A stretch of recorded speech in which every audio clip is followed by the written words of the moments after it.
जिल्हा अधीक्षक कृषी अधिकारी पुणे माननीय ज्ञानेश्वर बोटे साहेब यांचं या ठिकाणी आगमन झालेलं आहे। त्याचप्रमाणे कृषी महाविद्यालय पुणेचे डेअरी डिपार्टमेंटचे प्रमुख डॉक्टर सोमनाथ माने सर यांचं या ठिकाणी आगमन झालेलं आहे। त्याचप्रमाणे ऊस तज्ञ डॉक्टर धर्मेंद्र कुमार फाळके साहेब यांचं या ठिकाणी त्या ठिकाणी उपस्थित झालेले आहे। डाळिंबासाठी यांनी ज्या डाळिंबावर काम केलेले ते डॉक्टर हसबनीस सर पॅथॉलॉजिस्ट रोगशास्त्र विभाग कृषी महाविद्यालय पुणे यांचं या ठिकाणी आगमन झालेलं आहे। त्याचप्रमाणे मॉडेल विलेज उपक्रमाच्या अनुषंगाने आपल्या विभागीय विस्तार केंद्र कृषी महाविद्यालय पुणेचे डॉक्टर जोगदंड सर यांचं या ठिकाणी आगमन झालेलं आहे। तर सर्वांचं या ठिकाणी मी स्वागत करतो आणि प्रथमतः या ठिकाणी मी विनंती करतो की त्यांचं स्वागत या ठिकाणी साळे सरांनी करावं, विनंती करतो की त्यांनी करावं। स्वागत जोगदंड सरांना मी विनंती करतो की आपण त्यांचं स्वागत करावं।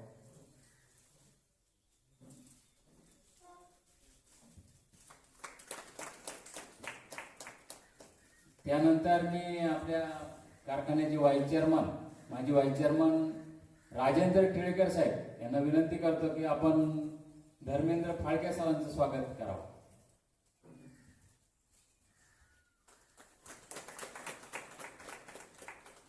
यानंतर मी आपले चेअरमन साहेब थोरात साहेबांना विनंती करतो की आपण या ठिकाणी हसबनीस सरांचं स्वागत करावं।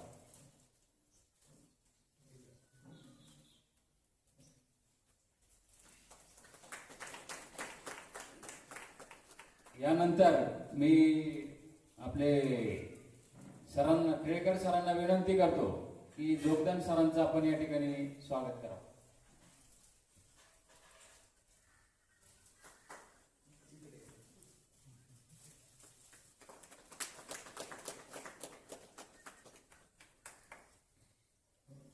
त्यानंतर मी चौधरी साहेब आलेले आहे। मी साळे सरांना विनंती करतो की चौधरी साहेबांचं या ठिकाणी आपण स्वागत करावं।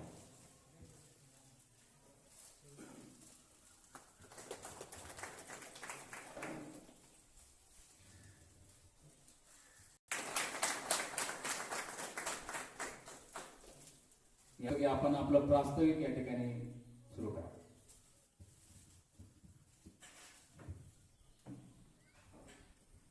सर्वांना नमस्कार। सर्वप्रथम सर्व गावकऱ्यांचा आभार की आज आम्हाला या ठिकाणी संधी दिली। महात्मा फुले कृषी विद्यापीठ राहुरी अंतर्गत विभागीय विस्तार केंद्र कृषी महाविद्यालय पुणे व कृषी विभाग यांच्या अंतर्गत मॉडेल विलेज हा उपक्रम आपल्या गावामध्ये राबवतोय। खरं तर गावाविषयी माहिती किंवा गावाची प्रस्तावना आता साहेबांनी आम्हाला म्हणजे मनापासून त्यांची तळतळ आम्ही आता एक 15-20 मिनिटं आम्ही सगळे बसलेलो त्यावेळेस कळलं।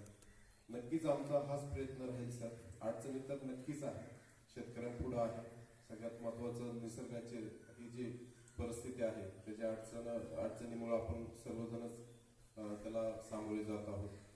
त्या दृष्टीने आपलं कृषी विद्यापीठ असेल किंवा कृषी विभाग असेल आणि शेतकरी, शेवटी शेतकऱ्यांचा सहभाग हा खूप महत्त्वाचा आहे।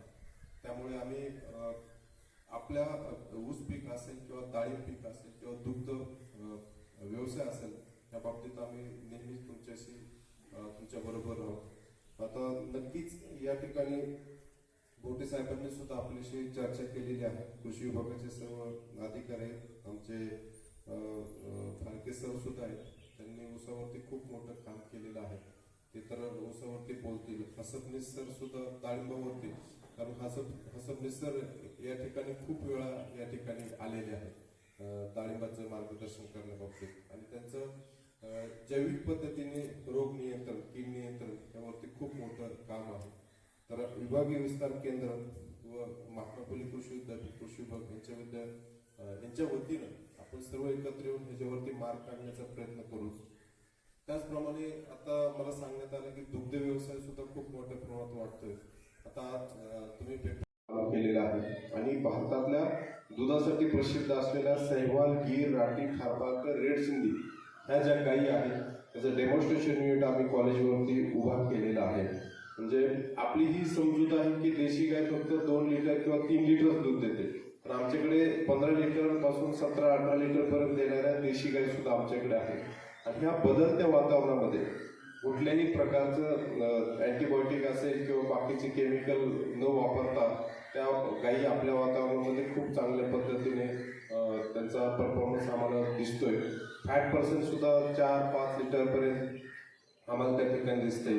आता देशी गायचं उपयोग जे डाळिंबचे शेतकरी करतात, विशेषतः आम्ही आमचा एक क्लब आहे सहवाल क्लब ऑफ महाराष्ट्र म्हणून, निमगाव केतकीला पहिलं आमचं काम चालू झालं. फक्त 18 गायी आणलेल्या आम्ही आणि 18 गायीपासून आमच्याकडे आता 5,000 ते 6,000 गायी शेतकऱ्यांच्या दारात. आणि हे संशोधन पहिलं असं संशोधन केंद्र आहे. 2015 साली शेतकरी आणि आम्ही एकत्र येऊन हा ग्रुप तयार 9 जण शेतकरी होतो आणि 18 गायी आणलेल्या, 2-2 गायी आणलेल्या. आणि त्याचं परिवर्तन आम्ही आता 5,000 ते 6,000 गायींमध्ये केलेलं आहे. बऱ्यापैकी 60% ते 70% गायी ह्या दुधासाठी न वापरता फक्त शेण आणि गोमूत्रासाठी वापरले जातात आणि विशेषतः फळबागवाली. तर त्याचा परफॉर्मन्स आमचा खूप चांगला आहे. तुम्ही जर वाटलंच तर आपण एक सहल आयोजित करू, तुम्ही तिथे या. दूध तर गाय देतेच, आम्ही चांगल्या प्रकारचा चारा, हायब्रिड नेपियर, लसूण घास असेल, कडबा असेल किंवा सायलेज आहे, मुरघास आहे, आम्ही खायला घालतो. परंतु सगळ्यात जास्त महत्वाचं आम्हाला शेण आणि गोमूत्र आहे. आमच्या गोट्यातला एक थेंब सुद्धा शेण, गोमूत्र, पाणी मिक्स केलेलं सुद्धा पाणी आम्ही वाया जाऊन देत नाही. त्याच्या विहीर तयार केलेल्या आहेत. त्यातून आपण असं सरांच्या मार्गदर्शनाखाली विविध प्रकारच्या 11 टाईपच्या बॅक्टेरिया त्यात टाकले जातात आणि त्यातून ते शेताला वापरलं जातं. सगळ्यात महत्वाचं म्हणजे आमच्या इथं 50 गायींचा एक बायोगॅस तयार केलेला आहे. त्याच्यावरती पूर्ण डेअरी आमची चालते. सोलरचा प्लॅन्ट आम्ही चालू केलेला आहे, त्याच्यावर पूर्ण डेअरी चालते. अशा प्रकारे फक्त दुग्ध व्यवसाय करत असताना फक्त दुधाकडे न बघता आम्ही ब्रीडिंग असेल किंवा शेण गोमूत्र आणि त्याचा उपयोग शेतीसाठी कसा करता येईल, जमीन सुधारण्यासाठी कसा करता येईल हा प्रयत्न केलेला आहे. आणि नक्कीच कुठल्या भागामध्ये जावा सर, तुम्ही बारामती जावा किंवा सोलापूरमध्ये जावा, जमिनीची दुरावस्था काय झालेली आहे आमचे महाराज सांगतीलच तुम्हाला. कारण त्यांचा जीव खूप तळतळत असतो जमिनीच्या बाबतीत. त्यांचं ऊसावरती खूप मोठं काम आहे. आणि हसबने सर आमचे म्हणजे हे जीवाणू वापरून जैविक पद्धतीने त्याची जमिनीमध्ये सुधारणा कशी करता येईल याच्यासाठी आम्ही ही टीम काम करत आहोत. मी जास्त वेळ घेणार नाही कारण 10:30ला लाईट पण येणार आहे. तुम्हाला शेतामध्ये पण जायचं असेल तर तेवढंच सांगतो, तुम्ही दुग्ध व्यवसाय चालू करताय, माझ्याकडून एक शब्द देतो कारण मी साहेबांशी बोलताना त्यांची तळमळ बघितली. दुग्ध व्यवसाय करताय नक्की करा. त्या बाबतीत तुम्हाला काही अडचण आली, चाऱ्याच्या बाबतीत असेल, आता नवीन एक तंत्रज्ञान आलेलं आहे एम्ब्रो ट्रान्सफर किंवा सेक्स शॉर्टेज सिमेंट, तुम्हाला 90% कालोडीज भेटते. किंवा एम्ब्रो ट्रान्सफर, तुमच्याकडे साधी गाय असो किंवा HF गाय असो, तुम्हाला गिर गाय तयार करायची असेल, सहवाल गाय तयार करायची असेल किंवा उच्च प्रतीचे 20 लिटर 25 लिटर 40 लिटर दूध देणारे गाय तयार करायचं असेल तर हे तंत्रज्ञान आमच्या प्रोजेक्टमध्ये आहे. मी गावकऱ्यांच्या म्हणजे माझ्या संशोधन केंद्राच्या वतीनं मी आज तुम्हाला इथं डिक्लेअर करतो की तुमच्या गावामध्ये 30 गायी एम्ब्रो ट्रान्सफरच्या मी करून देईन. एका गायीला एम्ब्रो ट्रान्सफर करण्यासाठी 30,000 रुपये खर्च आहे एका गायीला. तो सगळा खर्च माझं संशोधन केंद्र उचलेल. परंतु आपण गावामध्ये हे एक एकात्मिक पद्धतीने शेती करण्याचा प्रयत्न करू. कारण आता सध्या पिकापेक्षा उत्पन्नापेक्षा क्वालिटीला खूप महत्व आहे. जमिनीची क्वालिटी वाढवली तरच आपलं फळ असेल किंवा धान्य असेल किंवा कुठलंही पीक असेल त्याची क्वालिटी वाढणार आहे. त्यामुळे बऱ्यापैकी लोक आता देशी गोपालन हे शेतीसाठी करायला लागलेले आहेत. आणि नक्कीच आपल्याला देशी गाय 10 ते 15 लिटर दूध देणारे आपल्याकडे ब्रीड आहे.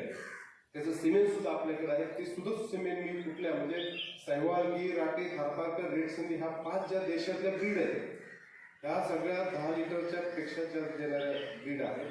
त्याचं सगळं सिमेंट आम्ही तुमच्या गावकऱ्यांसाठी उपलब्ध करून घेऊ. मी पुन्हा एकदा सर्व गावकऱ्यांचा या ठिकाणी आभार मानतो आणि या ठिकाणी थांबतो. धन्यवाद.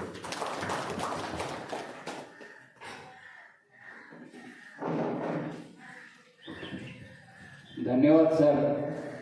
आपण आपल्या प्रकल्पाविषयी सविस्तर माहिती आमच्या शेतकरी बंधूंना दिली. यानंतर डॉक्टर धर्मेंद्र कुमार फाळके सर या ठिकाणी आपल्याला ऊस शेती तंत्रज्ञान याबाबत सविस्तर मार्गदर्शन करतील. मी त्यांना विनंती करतो.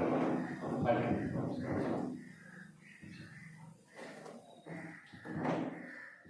सर्व मंगल मांगल्ये कृषी सर्वार्थ साधिके शरण्ये तव वसुंधरे निसर्ग माते नमस्तुते. आजच्या कार्यक्रमाचे आज मॉडेल विलेज म्हणून टिळकरवाडीचा या ठिकाणी खरं तर दत्तक विधान कार्यक्रम आणि त्या कार्यक्रमाच्या निमित्ताने या ठिकाणी आपण जमलेलो आहोत. आजच्या कार्यक्रमाचे अध्यक्ष माननीय श्री ज्ञानेश्वरजी बोलगे साहेब, पुणे जिल्ह्याचे जिल्हा अधीक्षक कृषी अधिकारी, त्यानंतर आमच्या कृषी महाविद्यालयाचे एक नामवंत प्राध्यापक आणि वनस्पती विकृती आणि अणुजीवशास्त्र विभागाचे प्राध्यापक विभाग प्रमुख आदरणीय डॉक्टर हसन साहेब, ज्यांचं आता या ठिकाणी ओजस्वी मार्गदर्शन आपल्यासमोर झालं. ते या महाराष्ट्राचे देशी गायीचे म्हणजे तंत्रज्ञानाचे जनक आणि विभागीय विस्तार केंद्र जे पुणे जिल्ह्यासाठी आहे त्या विभागीय विस्तार केंद्राचे एक्सटेन्शन ॲग्रोनॉमिस्ट, त्यानंतर त्यांच्याबरोबर त्यांचे सहयोगी शास्त्रज्ञ डॉक्टर जोरदार साहेब, ज्यांच्या ह्या भागामध्ये हा कार्यक्रम होतोय ते आदरणीय साळेसाहेब या तालुक्याचे तालुका कृषी अधिकारी, इथले कृषी अधिकारी डॉक्टर आदरणीय कडलक साहेब, ज्यांचा सन्मान या ठिकाणी झाला. ते या परिसरातले प्रगतशील शेतकरी बाळासाहेब चौरे साहेब, त्यानंतर या ठिकाणी कृषी विमा प्रतिनिधी, त्यानंतर ज्यांनी मगाशी या गावाचं संपूर्णपणे एक चित्रण शेतीचं चित्रण आमच्या समोर मांडलं आणि इथून पुढची जी दिशा आहे ती अत्यंत सोपी झाली. आदरणीय या परिसरातील लोकमानवी आदरणीय टिळकर साहेब संपूर्ण या ठिकाणी या भगवान श्रीकृष्ण मंदिरामध्ये या ठिकाणी उपस्थित असलेले असे जाणकार शेतकरी बंधू. माझा प्रतिपाद्य विषय खरं तर आता माझी ओळख पहिल्यांदा सांगतो म्हणजे पुढचं काम सोपं होईल. टिळकर साहेब, प्रश्न असला की आम्हाला काम करायला मजा. आता इथं जेवढी मंडळी बसली की लॅबोरेटरी कमी शेतीत जास्त, म्हणजे शेताच्या बांधापासनं अगदी पारावरच्या गावमुंडकीपासनं ते लॅबोरेटरीपर्यंत अगदी वर्ल्ड बँकेच्या तिजोरीपर्यंतची रीच असणारी ही सगळी मंडळी. आज जवळपास 20 वर्ष झालं मी ऊसाच्या शेतीमध्ये काम करतो. जरा उन्हामध्ये बसू नका काही पुढे या कारण आता ऊन तापतंय. चला आता इकडे बघा, आता इकडे बघा कारण मी फक्त 15 मिनिटं बोलणार, वेळ कमी, कारण आदरणीय मोठे साहेबांना निघायचं लगेच दत्तक विधानकर आहे. त्यामुळं पुढची पार्श्वभूमी, पुढची पूर्वपीठिका ही सगळी या ठिकाणी फायनल केल्याशिवाय आपल्याला हालता येत नाही, हाही भाग आहे. कारण म्हणजे थोडक्यात काय की हा सोयरीकीचा काय आहे आणि त्यामुळे पुढचं सगळं गणित पक्क झाल्याशिवाय बैठक उठत. तर माझ्याकडे जबाबदारी ही ऊसाची आणि मी तर उपानं टाकूनच उभा आहे. पहिली गोष्ट प्राध्यापक, तो टोल पाडल्याशिवाय बसत नाही. दुसरी गोष्ट कीर्तनकार, तो 2 तासाशिवाय थांबत नाही. थांबणं त्याला जमत नाही आणि तुम्ही मंदिरात आणले तरी कार्यक्रमच झाला. त्यामुळं आपला स्टॅमिना तसा 6 तासाचा सुरू झाला आणि शेतकरी आला की त्याने येऊन बसायचं, उठून जायचं, ते आमच्या हातात असतं. म्हणजे काही जरी कार्यक्रम झाला तर तुम्ही उठू शकत नाही, तितकीच आहे. पण त्यामुळं गणित काय हे कशासाठी आहे तर आमच्या शब्दामध्ये तुमच्या प्रश्नाचं उत्तर आहे. त्यामुळे आज जवळपास मी तुमच्यासमोर उभा आहे. 6 गावं दत्तक किंवा आदर्श करून आलो. सांगली जिल्ह्यातलं कवटेकिराण गाव की त्या गावात पोलीस स्टेशन सुद्धा आहे. पण 15,000 लोकसंख्येचं गाव 3 वर्षामध्ये देशामध्ये आदर्श करून दाखवलं. त्यामुळं आणि काही अवघड नाही, फक्त तुमची इच्छाशक्ती हा एक अतिशय महत्त्वाचा भाग असतो. त्याच्या जोडीला तंत्रज्ञान हा एक भाग महत्त्वाचा असतो आणि हीच आमची संस्कृती, हीच आमची शिकवण. पण हे सोडून आम्ही भलतंच काही करत बसतो, हाही भूमिका. मला असं वाटतं ह्या सगळ्या भूमिकेतून आपण बाहेर पडू. माझा प्रतिपाद्य मुद्दा आहे ऊस. ऊस हा काय हे आपल्याला आजतागायत कळणार. आजतागायत कळणार नाही ना, आजतागायत पांडुरंगाची या भगवान श्रीकृष्णाची शपथ घेऊन सांगतो मी तुम्हाला. जर कळलं असता तर आमच्या घरावर सोन्याची करून असते. दुसरीकडे बोट दाखवायचं नाही बघा. एक बोट दुसरीकडे केलं की 4 बोट आपल्याकडे असते. हा भाग महत्वाचा. तुम्ही आणि तुम्हीच महत्वाचे, बाकी कोणीच नाही. ऊस बघितला तर तुकोबरायांनी ऊस सांगितला. 450 वर्षापूर्वी तुकाराम महाराजांनी पहिला अभंग केला. बाहेर ऊस कठीण काळा, माझी रसाचा जिवाळा, ऊस वाढता वाढली गोडी आणि गुळ साखरी त्याची परवडी. राहिला माझा ऊस. कुठल्या कीर्तनातलं काय? मग ऊसाचे 3 प्रकार. पहिला ऊस लागणीतला ऊस, मग अडचणी पूर्व हंगामी सुरू. दुसरा ऊस हा खोडव्यातला ऊस, हा पूर्ण वेगळा, पूर्ण वेगळा, पूर्ण वेगळा. इकडं सडकून कष्ट आहेत, तिकडं वेळच वेळ, नुसती मजा. आणि तिसरा जो ऊस आहे तो असल्याशिवाय तुमची लागणच होत नाही, तो म्हणजे बेनिवळ्यातला ऊस. आणि ही जी सांगड आहे, ती सांगडीला जिथं ग्लानी आली तिथं तुमच्या डोक्यामध्ये नैराश्य आलं, वैफल्य निर्माण झालं. हा भाग, ही गोष्ट समजावून घेणं गरजेचं. कसं आहे की शास्त्र हे शास्त्र आहे, ते दुधारी, ते दुधारी शस्त्र आहे. त्याने झालं तर कल्याण होतं, नाही तर वाटलं. हा भाग महत्वाचा. म्हणून लागलं ना नादाला तर आपण पूर्णपणे तन मन धन चित्त अर्पण करून पूर्णपणे नादाला लागायचं, पूर्णपणे नादाला लागायचं. आणि खरोखर आज आपण मंदिरात बसलो, म्हणजे एक गोष्ट लक्षात घ्या, परमेश्वराकडे जाण्याचा जो मार्ग आहे, पद्धत आहे, पद्धत जर आवडली तर तिथं भेटतो, खूप प्रेमानं कौतुकानं त्याकडे जायचं, तो आपल्याला भेटतो छानपैकी. त्याची एक वेगळी पद्धत आहे, त्याची पूजेची पद्धत, त्याकडे जाण्याची पद्धत, त्याला बोलवण्याची पद्धत, त्याला खाऊ नको घालण्याची पद्धत, हलावाला घेण्याची पद्धत, ही जशी वेगळी आहे ना तशी शेती वेगळी आहे. अहो ती आई आहे, ती आई आहे, वेगळ्या हात तू रुसली का ते जरा समजून घ्या ना. ती शार्पट झाली, ते आपल्या आपली शालू, तुम्ही हिरवा शालू नेसायचं स्वप्न बघताय, त्याला बोलून दाखवायचं, ते नेसत नाहीये, कारण आहे लक्षात. आणि म्हणून मुद्दा असा आहे, ज्ञानेश्वर महाराजांनी एक गोष्ट सांगितली. काय सांगितली? का भूमीचे मार्ग सांगे कोमाची लवलव, नाना आचार गौरव सुटवली आहे. जमिनीचा प्रकार बघून आपल्याला पिकाचं नियोजन करावं. ही संस्कृती आहे आमची, काय वेगळं नाही. हेच सगळं जोडत झालं, सगळ्या चिंध्या गोळा झाल्याने एक सुंदरपैकी गोधडी तयार, बाकी काही नाही. आणि तिची स्त्रीसरच कोणाला चला. आणि मग आता प्रश्न आपल्या पुढे येतो की मी आता पाडेगावला जवळपास विभाग प्रमुख म्हणून 15-16 वर्ष काम केलं. त्यानंतर मी डिग्रजला जवळपास 5-6 वर्ष काम केलं. आणि शारपडीतला, चुनखडीतला, उसातला पूर्ण अनुभव, जवळपास गावगाड्यापासून आंतरराष्ट्रीय स्तरावरच्या उसापर्यंतची सगळी जवळपास आपल्याकडं 90 वर्षाचा जवळपास उसाच्या संशोधनाचा हा लेखाजोखा आपल्याकडं, तो घेऊन मी आज तुमच्यासमोर. वास्तविक पाहता उसाची जर का म्हणजे फसगत झाली तर त्याची 5 कारणं आहेत. पहिलं कारण म्हणजे आपली जमिनीचं जे आरोग्य आहे ते बिघडले. दुसरं कारण म्हणजे पाण्याचा आराखडा वापर. किती पाणी म्हणजे आपण जर घरात पाणी, आणि एक आहे लक्षात घ्या, तुमचं शरीर यष्टी जशी आहे, तुमचं सकाळपासून उठल्यापासून संध्याकाळपर्यंत नियोजन जसं आहे तसंच जमिनीचं, तसंच जनावरांचं, काही वेगळं नाही. बरोबर आहे? तुम्हाला जसं पाणी प्यायला लागतं, मग मला सांगा आपण ग्लासानं पाणी पितो का रांगातच कोण पडवतो? चालेल ना मी काय? मग आमच्या जमिनीला आम्ही पाणी एवढं खातो. म्हणून जाणं ते गुरुभाजी त्याने कृतकार्य होईजे जैसे मूळ सदाशिंचे शाखा पल्लव संतोषी. ठिबक सांगितलं 750 वर्षापूर्वी ज्ञानेश्वर नव्हती. नाही आम्हाला म्हणजे आम्ही काय करतोय, आम्ही त्यात प्रॉब्लेमच क्रिएट कसा करायचा ते करतो. आम्ही समजूनच घेत नाही, समजूनच करणं प्रयत्न, राजा तोंड उडून पाणी प्यायचं होतंय का? नाही होत. मला सांगा, आज खताची किमती गगनाला भेटली. खताची किमती गगनाला भेटली. आता खताचं जे बजेट आहे शासनाचं, खरोखर आभार मानले पाहिजेत आपल्याला. संरक्षण मंत्रालयाच्या 1.5 बजेट खताचं आहे. तर आहे का कुठं वाच्यता? आहे का वाच्यता मला सांगा? आणि युरियाचा जर का दर काढला तर तो 1000-1200च्या पर्यंत जातो. तो सबसिडाईज रेट आहे म्हणून 400 रुपयात आपल्याला मिळते, 300-400 रुपये.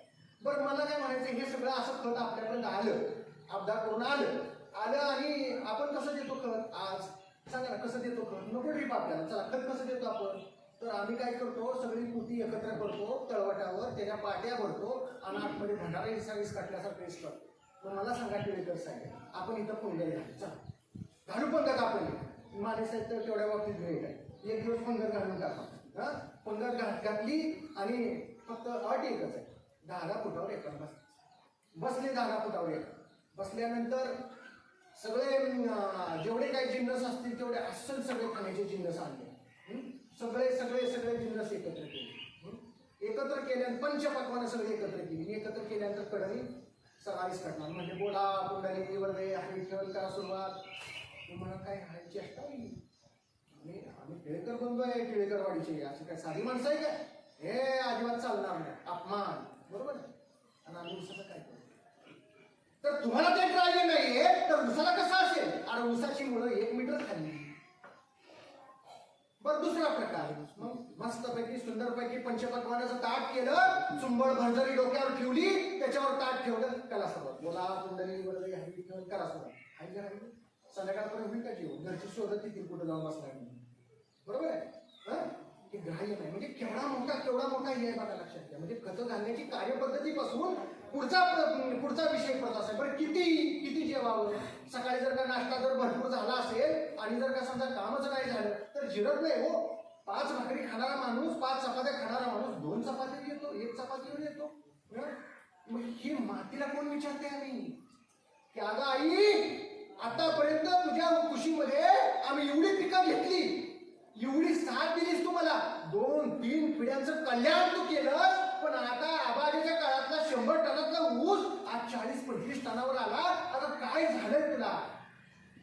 काय करू ते तरी सांग, जेणेकरून मला परत तुझ्या कुशीमध्ये 100 टनाचा मळा घ्यायचा. विचारलंय कधी? अरे ही विचारण्याची परिभाषा म्हणजे माती परीक्षण. केलंय आम्ही कधी? आमच्याकडे फक्त एकच येतो आमच्या लॅबोरेटरीमध्ये, मोठे साहेबांच्या लॅबोरेटरीमध्ये तेही येते. आम्हाला ड्रीप करायचं असलं की पहिल्यांदा आमचे कंडक्टर साहेब साहेब सांगतात ड्रीपचा माती परीक्षणाचा आणि पाणी परीक्षणाचा नमुना घेऊन येतो. तर तो जातो, तेवढ्या पुरता नमुना आणतो, नमुना त्याला जोडला, तेव्हा रिपोर्ट त्याला जोडला, तिथे रिपोर्ट आणि ड्रीप चांगलं होऊन जाऊ. बाकी काही बघत नाही. आम्ही सिस्टमॅटिक नाटक करतो, काय करतो लय वाटतो फजित आहे, खूप फजित आहे. काय पडतो तुमच्या? तुम्ही मोठी, आमचा देव आहे ना तुम्ही, चला पडतो पडतो, काय हरकत नाही. पण एक गोष्ट लक्षात ठेवा, आज तुम्ही ज्या स्टेजला आहे ना, उद्या पुढच्या पिढीनं जर आपला आदर तिथं म्हणजे जर का जपायचं म्हटलं तर जरा आता ताळ्यावर या. जरा तुम्ही जे काय हवेत फिरताय ना, जरा जमिनीवर या, जरा जमिनीवर या. लक्षात घ्या, जी सगळी मंडळी आली ती केवळ तुमच्यासाठी आली आणि आपल्याला सुरळीत करायची, म्हणजे मॉडेल मिलियन डेव्हलप करायचे. विषय संपला. आता तुम्ही बाकी बरायचं नाही आणि आम्ही बाकीचं काय बोलणार. तुमचा प्रश्न, आमचं उत्तर आणि त्यात नाही नाही, हाच आपला प्रश्न. सत्य आहे बघा, किती सुंदर आहे. आणि मग आपल्याला काय करायचं आता, त्यातनं माझा जो प्रतिपाद्य विषय आहे त्यातनं जमिनीचं आरोग्य सुधारून आपल्याला 100 टन काढायचं, 100 टन करायचं. आता बाकीचं जास्त बोलणार नाही कारण खूप आहे आणि मी बोलायला लागलो तर तुम्ही थांबा म्हणणार नाही. फक्त यातलं एक गोष्ट आहे की आपल्याला काय करायचं नीट लक्षात. जेवढे टिळकर साहेब उसाचे प्लॉट आहेत, जोगदल साहेब, माने साहेब, जेवढे उसाचे प्लॉट आहेत त्या उसासाठी एक योजना आपण आजपासून जाहीर करू, एक नियोजन आपण जाहीर करू. आता सध्या ज्या स्थितीमध्ये तुमच्या जमिनी आहेत त्या जमिनीतला मातीचा नमुना काढायचा, त्या जमिनीतला मातीचा नमुना काढायचा. मातीचा नमुना काढला. आमची माणसं इथं पाठवतो, चला माणसं पाठवतो आपण तुमच्यासाठी, खास सेवा. माणसं पाठवतो त्यासाठी नमुना गोळा करायचा. पण नमुना गोळा हा तुमच्या हाताने झाला पाहिजे, कारण की तुमची आई. सांगू संबंध, भगवान श्रीकृष्णाला 2 आई होत्या. पहिली देवकी माता जिनं जन्माला घातलं बंदी खाण्यामध्ये, आणि सुरुवातीपासून शेवटपर्यंत गोकुळामध्ये जिनं हा भगवान श्रीकृष्णाचा सांभाळ केला ती यशोदा माता. आमच्या सुद्धा 2 आहेत.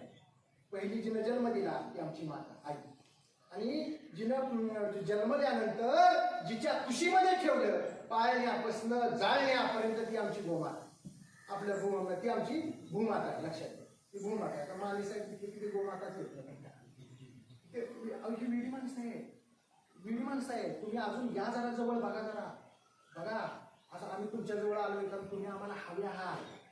आमच्याकडे या जरा बघा. 12 महिने 24/7 ह्या डोक्यात असतो. बोटे साहेब आज तुमच्याकडे बसले, आज बसले. या परिसरामध्ये जवळपास पुणे जिल्ह्यामध्ये 100% पाचड जळत होतं, कुठं तर 2-3%. बोटे साहेबांनी ध्यास घेतला, 60% नेलं 60. योजनेत वगैरे ह्या गोष्टी बसत नाहीत, लक्षात घ्या. तुमच्या अस्मितेचा प्रश्न असतो, तुमच्या डोळ्यातल्या अश्रूचा प्रश्न असतो, त्याचं मोल आपल्याला द्यायचं असतं आणि त्या भूमिकेतून ह्या सगळ्या गोष्टी घडतात. समर्पण व्हावं लागतं, आपल्याला त्यासाठी सिद्ध व्हायचं. आता माझा मुद्दा काय, मातीचा नमुना काढायचा. मातीचा नमुना तुमचा इथून न्यायला आमची ॲग्रिकल्चर कॉलेजची केमिस्ट्री डिपार्टमेंटची म्हणजे मृद विज्ञान विभागाची गाडी या ठिकाणी येईल आणि तुमचे नमुने घेऊन जातील. नमुन्याचं अनालिसिस ICU युनिटमध्ये करणार आहे. रुबी हॉल वगैरे हा जसा प्रकार आहे तसाच आपल्याकडं इंग्रजांच्या काळापासून फार जुनी लॅबोरेटरी, भारतातली पहिली लॅबोरेटरी, आणि त्या लॅबोरेटरीमध्ये दिवसाला 5,000 नमुने टेस्ट केले जात होते सेंट्रल इंडियाची. लक्षात घ्या, त्या लॅबोरेटरीमध्ये टिळेकरवाडीतले तुमचे नमुने टेस्ट होणार. त्याच्यामध्ये आपण pH, EC, ऑर्गॅनिक कार्बन, नत्रस, पुरस, पालाश, फेरस, झिंक, मॉलिब्डेनम आणि बोरॉन हे एवढे घटक आपण तपासणार. आणि घटक तपासल्यानंतर आपल्याकडे एक सॉफ्टवेअर आहे, दूध क्रांती नावाचं सॉफ्टवेअर. त्या सॉफ्टवेअरमध्ये ह्या सगळ्या फिगर टाकणार आणि त्यातनं तुमच्या शेतामध्ये 100 टन येण्यासाठी, तुमच्या शेतामध्ये 100 टन येण्यासाठी जे काय सुरुवातीपासून शेवटपर्यंत जे नियोजन आहे ते सगळं नियोजन तुम्हाला सांगणार. आणि पूर्णपणे कॅलेंडरच करायचे, ह्यानंतर हे, ह्यानंतर हे, ह्यानंतर हे, ह्यानंतर हे, ह्यानंतर हे, अशा पद्धतीने. आणि इतकं मन लावून करायचं, इतकं प्रेमानं करायचं की आजूबाजूची लोक हे कौतुक पाहायला आले. त्यासाठी वेळोवेळी आम्ही तुमच्याबरोबर हातीच्या अंतरावर जास्त नाही म्हणतो. आमचे मोबाईल नंबर तुमच्याकडे ठेवा. ज्या वेळेला तुम्हाला गरज वाटेल त्या वेळेला हे करा. आपण थोडंसं 15 दिवसात किंवा महिनाभरात येऊन आपण बैठक आहे, आम्हाला काय अडचण नाही, काय घरदार काय नाही. लक्षात, आता घरदार टिळेकर व्हायचं. लक्षात घ्या, मी कवठेकरला जातो ना, कवठेकरला मी 4 वर्ष होतो. 4 वर्ष रोज एका घरातून एक डबा यायचा. टोपल्यापर्यंतचे संबंध लक्षात केलं ना 100%. आणि कोटे साहेबांनी सकाळी सांगितलं करायचं ना, टिळेकरवाडीचं नावच झालं पाहिजे महाराष्ट्रात. आम्ही तो विडा उचलला. आणि आजचा मुहूर्त सांगू का तुम्हाला? आजचा मुहूर्त काय, आज वटपौर्णिमा. आणि पौर्णिमेच्या दिवशी ह्या संप्रदायामध्ये भिक्षा मागायची. आणि मी तर पांडुरंगाच्या खांद्यावरती उपकरण घेऊन आलो, आज सुवर्ण. आणि आज तुम्हाला मागतो, आज मागतो मागतो. चला, तुम्ही लय मोठे पाटील आहे, बरोबर आहे, मोठी माणसं आहेत, मोठी माणसं. आम्ही त्यांना कोरडो भागात आला आणि आम्ही काय असं फिरसतं फकीराला फारसं काय नसतं, काय माझं कोण नसतं. पण आज मागतो. कोण मागतोय सांगायची, काय मागतोय? 100. मला तुमचं 100 टन पाहिजे, बाकी काय नाही. तर ह्यातनं आता हा शब्द बाहेर पडला, कुठं बाहेर पडलाय? त्या मंदिरात बाहेर पडला, मंदिरात. ह्यातनं तुमची सुटका नाही बघा. आता हे अजिबात नाही. हे आम्ही जबाबदारीने घेऊन जसं बोलतोय तसं तुम्ही जबाबदारीने बोलायचं. आम्हाला पांढरं पुजायचं असं आहे तो तसं साठकायला पण येईल. हे तितकंच करेल ना. तेवढी ताकद आहे ती. त्यामुळं आपल्याला 100 टनाचं उत्पादन त्या भागामध्ये घ्यायचं आहे. त्या दृष्टिकोनातून पहिल्यांदा मातीचं परीक्षण करायचं आहे. आणि मातीचं परीक्षण केल्यानंतर प्रत्येकाला इंडिव्हिज्युअली त्याच्या शेतावर जाऊन त्याला मार्गदर्शन करण्याची भूमिका ती आमची मृदशास्त्रज्ञ म्हणून माझी राहील आणि ती आपण करू. आता अजून एक त्यात अडचण, कोणतीही गोष्ट करताना तिचं मोल मात्र द्यायचं. लक्षामध्ये मोल मात्र द्यायचं. दान दिल्यानंतर, एखादी गोष्ट तुम्ही दान दिल्यानंतर त्यातनं एक चिमूटभर परत माघारी द्यायचं. माती परीक्षण करताना आपल्याला तुमच्याकडून 1,000 रुपयाची अपेक्षा. किती? हा धंदा नाही बरं का, हा धंदा नाही. काय? 1,000 रुपयाची अपेक्षा. त्यामध्ये 860 रुपये जे आहेत ते पूर्णपणे आपण मातीचं परीक्षण करून तिची आरोग्य पत्रिका तयार करणार आणि त्यानंतर तिची ॲडवायझरी तयार करणार 104. अशा पद्धतीने पूर्ण करून आपण वेळोवेळी दर महिन्याला आपण या ठिकाणी व्हिजिट करू. त्याच्यामध्ये अजून काय जे आरोग्य पत्रिका तुम्हाला दिली त्याचं पूर्णपणे हे करू आणि त्याची पावती पण त्याला अटॅच करून ठेवायची. महात्मा फुले कृषी विद्यापीठाची अशा पद्धतीने नियोजन करायचं आहे. व त्याच्यातल्या फवारण्या वगैरे सगळ्या गोष्टी आपण व्यवस्थितपणे त्याच्यामध्ये ग्रंथित करू आणि छानपैकी आपण त्या ठिकाणी नियोजन करू. जेणेकरून आपलं उद्दिष्ट काय पुढं असा ते साध्य करीत असायचं. कारण अभ्यास होता आम्हाला अभ्यास करायचा आहे. पण कसा करायचा आम्हाला? तर कमीत कमी खर्चामध्ये कमीत कमी श्रमामध्ये 100 टन ऊसाचं उत्पादन. किती लक्षात? आता 100 टन म्हणजे काय? तर 100%च वाढायची. 100%च वाढायची. मग आपण जेव्हा काय लोक म्हणतील आम्हाला जमणार नाही, तू काळजी करू नकोस, तू मार्गावर ये. तू फक्त वारीत ये, तुझ्या तोंडातून पांढरून काढायचा वगैरे आमची, तू फक्त वारीत ये, एवढं करा.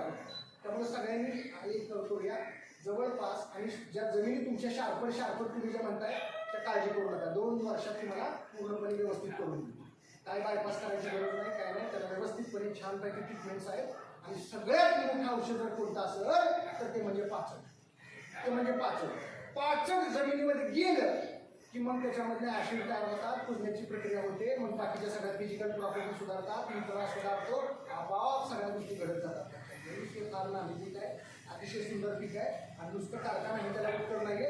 टिळेकरवाडीमध्ये आपण त्याला वेगळे आयाम या ठिकाणी करू आणि त्या पद्धतीनं हे आश्वासन आज भगवान श्रीकृष्णाच्या या ठिकाणी मंदिरामध्ये आपल्याला या ठिकाणी देतो. हा एक भाग जास्त महत्वाचा आहे. तर मला असं वाटतं की आता पावसानं थोडीशी जी काय आता पाऊस थांबलाय हा की एक संधी आहे असं आपल्याला समजतं. नीट लक्षात घ्या मी काय म्हणतो की काय संधी आपल्याला. आपण काय करायचंय तोपर्यंत मातीचा नमुना काढून ज्या काही मशागती वगैरे बाकीच्या सगळ्या असतील त्या करून घेऊ आणि मशागती केल्यानंतर मग आपण पुढचं नियोजन करू. आता मातीचा नमुना 1 मिनिटात सांगणार आहे, थांबा. तर काय आहे की मातीचा नमुना काढायचा असताना आपल्या शेतामध्ये काय करायचं, फिरून घ्यायचं. आपलं शेत आपल्याला नीट माहिती नसतं, लक्षात घ्या बरं का. कुठं उतार आहे, कुठं चढ आहे, कुठं भारी जमीन आहे, कुठं थोडीशी बोराड जमीन आहे, ते जरा बघून घ्या. आणि साधारणपणे 1 ते 1.5 ते 2 एकर क्षेत्रामध्ये साधारणपणे 15 स्पॉट मोडायचे तुमच्या सवयी, तुमच्या ह्यानं फक्त रँडमली झाले पाहिजे. असं रँडमली म्हणजे असं जसं तुम्हाला हे होईल सगळं रान मागलं पाहिजे. पण हे करताना कसं करायचं, बांधापासून 2 मीटर हा जो स्ट्रीप आहे चारी बाजूने पट्टा आहे त्या पट्ट्यातला मातीचा नमुना आहे. बांधाव कुठेतरी एखादं झाड असेल त्या झाडाची जेवढी सावली पडते जेवढ्या एरियामध्ये तेवढ्या एरियातला नमुना घ्यायचा. कारण पाला वगैरे पडतो, तिथे कार्बन वाढतो आणि आपलं सगळं होतं. ओके. त्यानंतर शेतातच एखाद्याचं घर असेल तर जेवढ्या शेतात जेवढ्या एरियामध्ये त्या घरातली मुलं खेळतात किंवा घरातली माणसाची उद्भस असते त्या एरियातला घ्यायचं. जवळपास गोटा असेल तर गोट्याजवळचं घ्यायचं वगैरे. अशा पद्धतीने हे करायचं आणि मातीचा नमुना काढायचा, स्पॉट निवडायचे. स्पॉट निवडल्यानंतर त्या प्रत्येक स्पॉटला व्ही आकाराचा खड्डा घ्यायचा. तरीच्या आकाराचा खड्डा, व्ही आकाराचा काय करायचा, खड्डा घ्यायचा. खड्डा घेतल्यानंतर त्यातून माती उपसून बाहेर काढायची. त्यातून सगळी माती खरडून काढायची, चोख करायचा सगळा खड्डा. आणि तो खड्डा काढल्यानंतर मग खुरपं घ्यायचं. एक चांगलं मस्तपैकी चांगलं धुतलेलं हे केलेलं काय करायचं, प्लास्टिकचं घमेलं किंवा स्टीलचं घमेलं घ्यायचं आणि त्या घमेल्यामध्ये काय करायचं, वरपासून खालपर्यंत खड्ड्यामधला वरपासून खालपर्यंत खुरप्याने काय करायचं, पापुद्रा काढायचा. 2 बोटं जाडीचा काय करायचं, पापुद्रा काढायचा. पापुद्रा काढायचा, प्रत्येक खड्ड्यातनं काढायचा पापुद्रा, असा प्रत्येक खड्ड्यातनं काढायचा. काढल्यानंतर सावलीने यायचं, आपण बसायचं, रोजचं गोडपाट घ्यायचं, त्या गोडपाटावरती माती टाकायची, त्याच्यावरती खडे काढायचे, दसकटं काढायची आणि दसकटं काढल्यानंतर ते 4 भाग काढायचे. एकत्र मिक्स करायचे, 4 भाग करायचे. समोरासमोर 2 काढा, 2 एकत्र करा. परत त्याचे 4 भाग करायचे, समोरासमोर 2 काढा, परत 2 एकत्र करा. हे झाल्यानंतर दुकानामध्ये साखर बांधायची किंवा तांदूळ किंवा गहू बांधायची पिशवी असते की ना, 1.5-2 किलो साहित्य बसेल अशी प्लास्टिकची पिशवी आणायची. नवी पुढी करतोय, जुनी पिशवी वापरायची नाही. आणि मग ती आणायची, त्याच्यामध्ये हा सगळा नमुना भरायचा, एक चिठ्ठी तयार करायची. त्या चिठ्ठीवर तुमचं नाव, पत्ता, कॉन्टॅक्ट नंबर, मागचं पीक कोणतं होतं आणि पुढचं आपण ऊस घेणार, अशा पद्धतीने सर्वे नंबर वगैरे टाकायचा आणि तो नमुना आम्हाला पाठवून द्यायचा 5 ते 6 दिवसामध्ये. जरा इकडं बघा, जरा थांबा तुमचं. तर 5 ते 6 दिवसामध्ये आपण काय करायचं, तो मातीचा नमुना, त्या मातीच्या नमुन्याची आरोग्य पत्रिका येईल, त्या आरोग्य पत्रिकेचं आपण वाचन या ठिकाणी करू. प्रत्येक व्यक्तीला बोलवायचं, त्याला पूर्णपणे त्याची ऍक्टिव्हिटी समजून सांगायची. आता काय झालं, मेळावे घेण्याचे दिवस संपले, मेळावे घ्यायचे काय झाले दिवस संपले. प्रत्येकाला वैयक्तिक मार्गदर्शन करून आपल्याला त्याला 100 टनापर्यंत. आणि जर लईच अडचण असेल केलं तर आपण रानात जाऊ, हातीच्या अंतरावर काय अडचण नाही, आपण रानात जाऊ, आपले जे काही प्रश्न असतील ते सोडवू. शेवटी कसं आहे, डॉक्टरला पेशंट बघितल्याशिवाय प्रश्न सुटतो, हाही भाग आहे. तर अशा पद्धतीने आपण नियोजन करू. तुम्ही त्या पद्धतीने हे करा. आमचे माने साहेब आहे, जोगदंड साहेब आहे त्या ठिकाणी, जोगदंड साहेब. तर तशा पद्धतीनं मातीचे नमुने गोळा करायचं अभियान आपण चालू करावं आणि एक साधारणपणे आठवडाभरात जर आम्हाला दिले तर लगेचच आपण पाऊस यायच्या अगोदर हे सगळं नियोजन करू या ठिकाणी.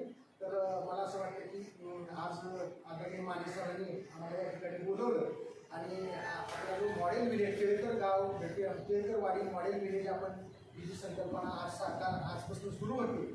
तर ह्या ह्याच्यामध्ये ऊसाची जी जबाबदारी तर आम्ही घेतलीच आहे आणि शेवटपर्यंत आम्ही तुमच्याबरोबर राहू असं आश्वासन या ठिकाणी देतो. आपण नक्की 100 टनापर्यंत जाणार असंही या ठिकाणी शुभेच्छा या ठिकाणी व्यक्त करतो आणि बोटे साहेबांच्या समोर ते महासंघ साहेब साळे साहेब या सगळ्या महानुभाव मंडळींच्या समोर या ठिकाणी बोलण्याची संधी मिळाली. आपल्या सगळ्यांची आज भेट झाली, त्याबद्दल आपल्या सगळ्यांचं या ठिकाणी ऋण व्यक्त करतो आणि मी या ठिकाणी थांबतो. धन्यवाद.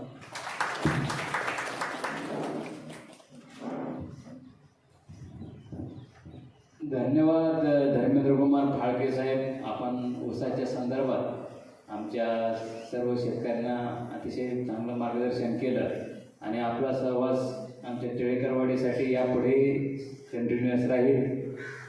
यानंतर मगाशी अनुदानाने एक सत्कार राहिला होता. मी संतोष टिळेकर यांना विनंती करतो की आपल्या तालुक्याचे तालुका कृषी अधिकारी माननीय मारुती साळे साहेबांचा सत्कार या ठिकाणी करावा. मी टिळेकर साहेबांना विनंती करतो.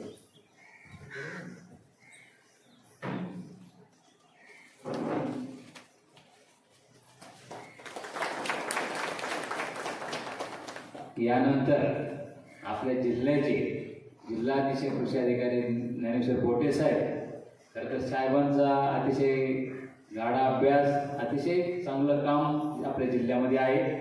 मी त्यांना विनंती करतो की आपण आमच्या शेतकरी बांधवांना या ठिकाणी मार्गदर्शन करावं. आपल्या कृषी विभागाच्या योजना असतील त्याचप्रमाणे इतरही अनुषंगिक बाबीवर आपण मार्गदर्शन करावं. आपणास विनंती सांग.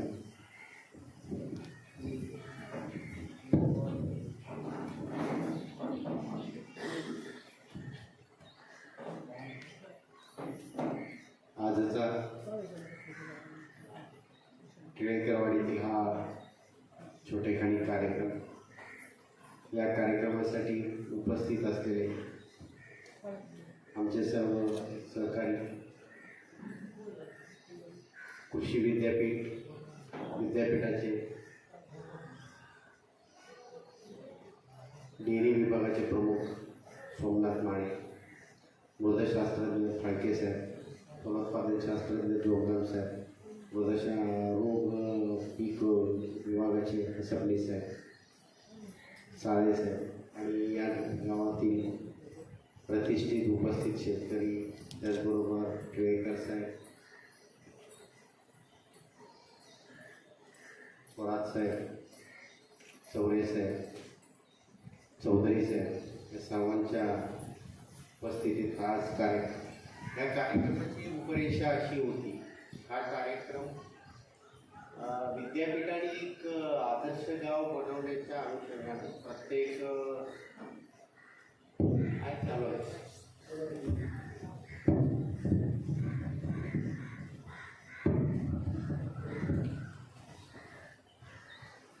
महात्मा फुले कृषी विद्यापीठाचे कुलगुरू श्रीयुत पाटील साहेब त्यांनी एक संकल्पना विद्यापीठासमोर आणि कृषी विभागासमोर मांडली आणि प्रत्येक जिल्ह्यातून एक गाव मॉडेल गाव करण्याची त्यांनी संकल्पना मांडली आणि त्या संकल्पनेला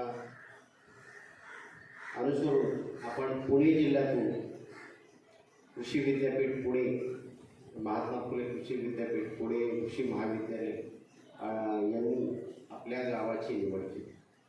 म्हणजे आपल्याला या गावाची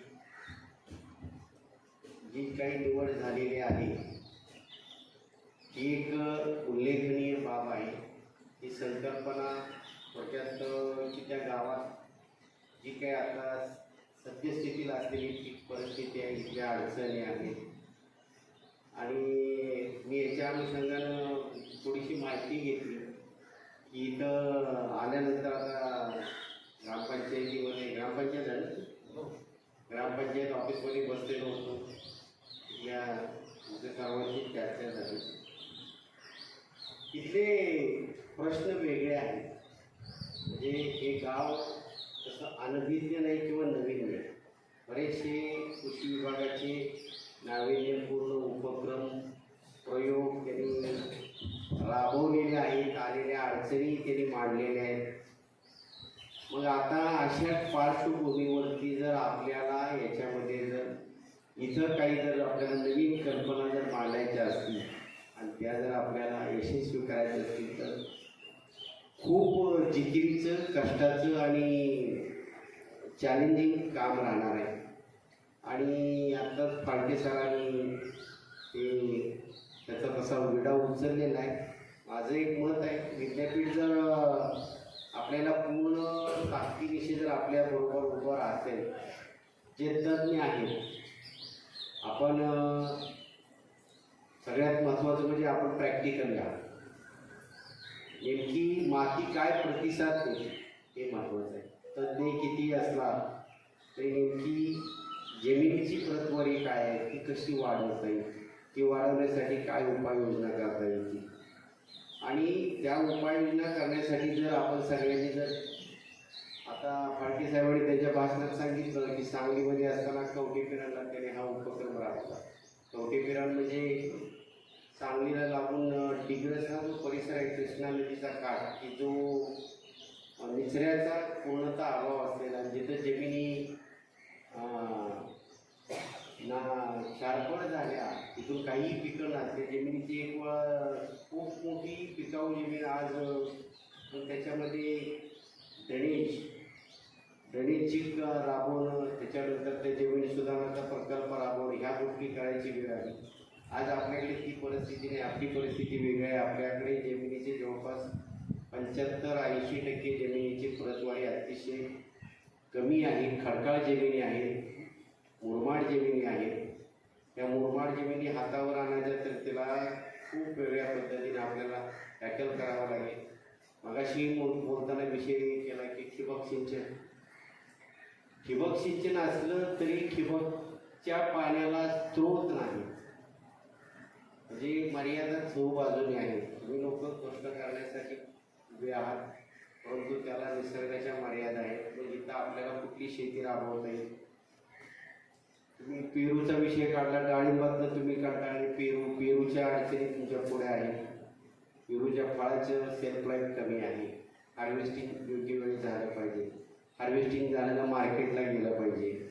नवीन तुम्ही आता ड्रॅगन फ्रूट आणले, ड्रॅगन फ्रूटलाही अतिशय मार्केटला मर्यादा आहे.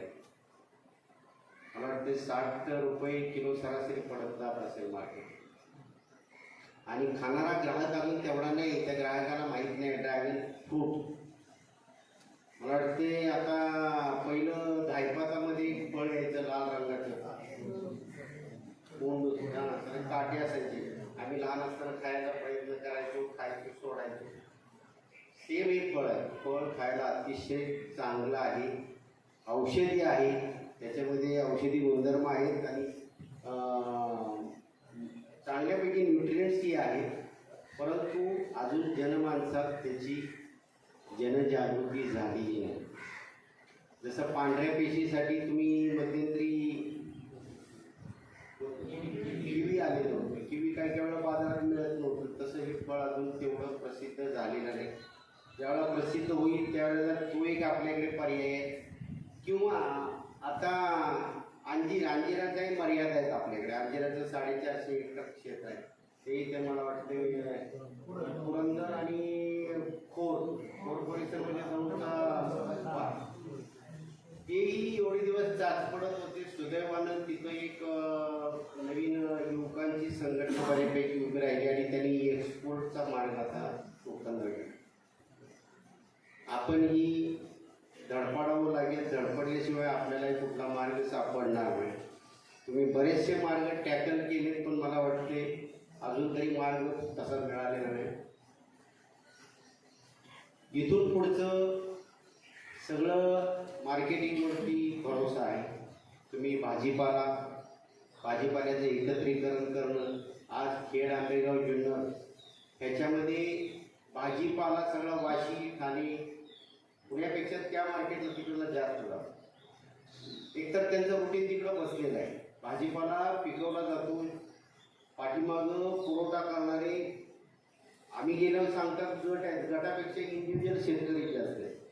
गटाची संकल्पना आपण म्हणतो की गटाने तसं माझं तरी मला तरी तसं अजून कुठं दिसून आलं नाही. काय होतंय गटाचं सगळ्यांचं नाही होत. एक वैयक्तिक कसं आहे की त्याच्या शेतात काय लावले, कधी येणार आहे, कधी हार्वेस्टिंग होणार आहे, रोजचा किती माल येणार आहे, किती तोच तुम्हाला घालणार आहे. त्या परिसरामध्ये ही संकल्पना बॅकवर्ड लिंकेजेस शेतकरी आहेत. शेतकऱ्यांनी कुणी काय लावले, वांगी कुणी लावले, टोमॅटो कोणाचे आहेत, कांदा कोणाचा आहे, म्हणजे त्याच्यामध्ये सर्व प्रकारची कोथिंबीर असेल, पालेभाज्या असतील आणि ॲमेझॉन किंवा ॲमेझॉनसारख्या बऱ्याचशा गोळा करणाऱ्या पार्टीज आहेत आणि त्या मुंबईला पोहोचवतात. तशी संकल्पना आपल्याला घेता येईल का? आज आपण हा जर घेतला माल तर हा कुठे न्यायचा? 2 वर्ष आपण कोरोनामध्ये अडकलो. या करोनाच्या काळामध्ये सुद्धा आपण सगळ्यांना खायला शेतीचे उत्पादन, भाजीपाला, फळं ही पोचली. पुण्यामध्ये आज जर विचार केला, पुण्याची लोकसंख्या पुणे शहराची आणि पिंपरी चिंचवडची दोन्हीची जवळपास 1.25 कोटीच्या वर आहे. पुण्याचीच जवळपास 60-65 लाख आहे. पिंपरी चिंचवडची वेगळी आहे. आणि ही जर एवढी लोकसंख्या इथं आहे, त्या लोकसंख्येकडे क्रयशक्ती आहे. तुम्ही जर तुमचा उत्पादित माल योग्य मार्गानं आपण क्लिनिंग, ग्रेडिंग, पॅकिंग करून आज जवळपास पुण्यामध्ये 18,000 सोसायटी आपण त्या सोसायटीपर्यंत जाऊ शकलो. कारण आपल्याला जाण्याशिवाय पर्याय नाही. आज त्यांनाही गरज आहे मालाची.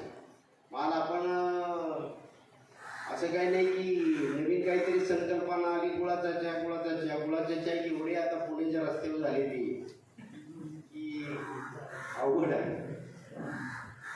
जिऱ्यानियम लागवड, जिऱ्यानियम तेल 12,000 रुपये लिटर. कसं आहे, मागे कोरफड अशी चाललेली होती.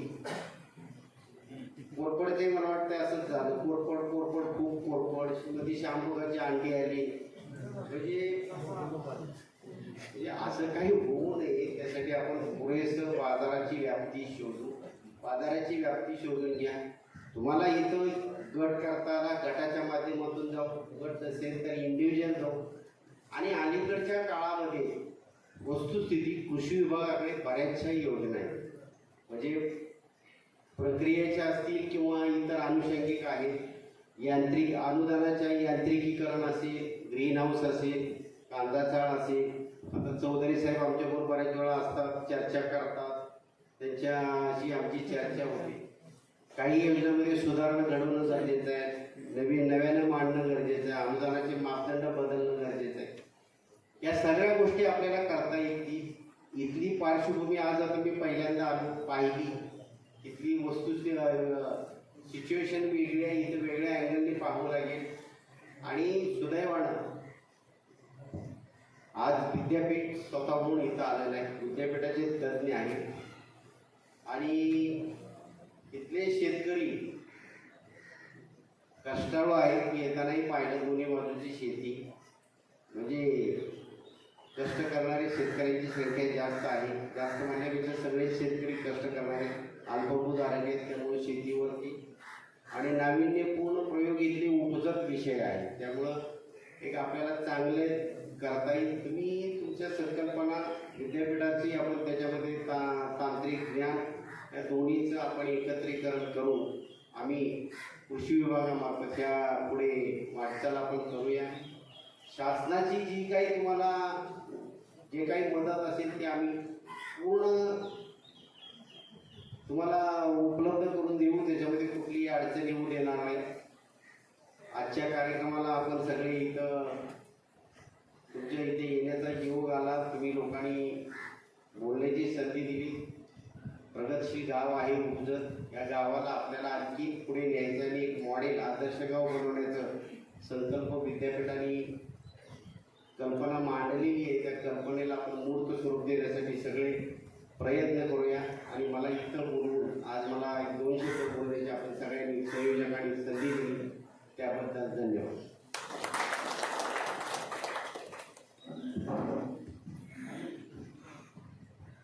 धन्यवाद सर. आपण या ठिकाणी सर्व शेतकरी बांधवांना अतिशय चांगलं मार्गदर्शन या ठिकाणी केलं. आपल्या नेतृत्वाखाली सर आमची पूर्ण टीम याच्यामध्ये कार्यरत राहून जास्तीत जास्त योजना आणि तांत्रिक मार्गदर्शन या ठिकाणी निश्चित देऊ सर. यानंतर आपल्या डॉक्टर हासरनी सर प्लांट पॅथॉलॉजिस्ट रोगशास्त्र विभाग डाळिंबाच्या संदर्भात असलेल्या 3 समस्या मुख्य त्याच्यामध्ये तेले असेल, पिनहोल बोरर असेल किंवा मर असेल तर याच्यामध्ये सविस्तर मार्गदर्शन करतील. आम्ही परवा सर या ठिकाणी फील्ड व्हिजिट सुद्धा घेतलेली आहे. मी सरांना विनंती करतो की आपण मार्गदर्शन आपलं करावं. एक विनंती होती की आजचा कार्यक्रम आपला प्लॅन नव्हता, पण दरम्यानच्या कालावधीमध्ये एक आमची माननीय आयुक्त महोदयांनी एक अर्जंट मीटिंग ठेवलेली आहे. खताच्या बियाण्याच्या पुरवठ्याच्या अनुषंगाने ती बैठक आहे.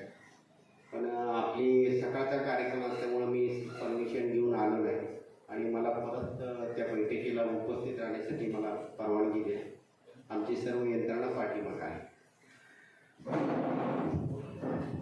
धन्यवाद सर. सर्वांना सभेच्या अनुषंगाने घाई असल्यामुळे सर जात आहेत, पण बाकीची सर्व टीम आहे. निश्चित आपलं पुढे हे मार्गदर्शन चालू राहील. मी विनंती करतो आपल्या सभेचा.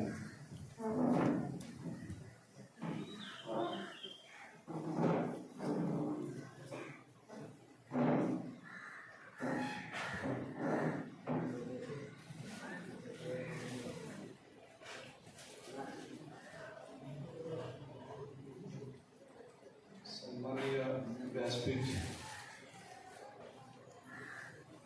सर्व उपस्थित शेतकरी बांधव भगिनींनो,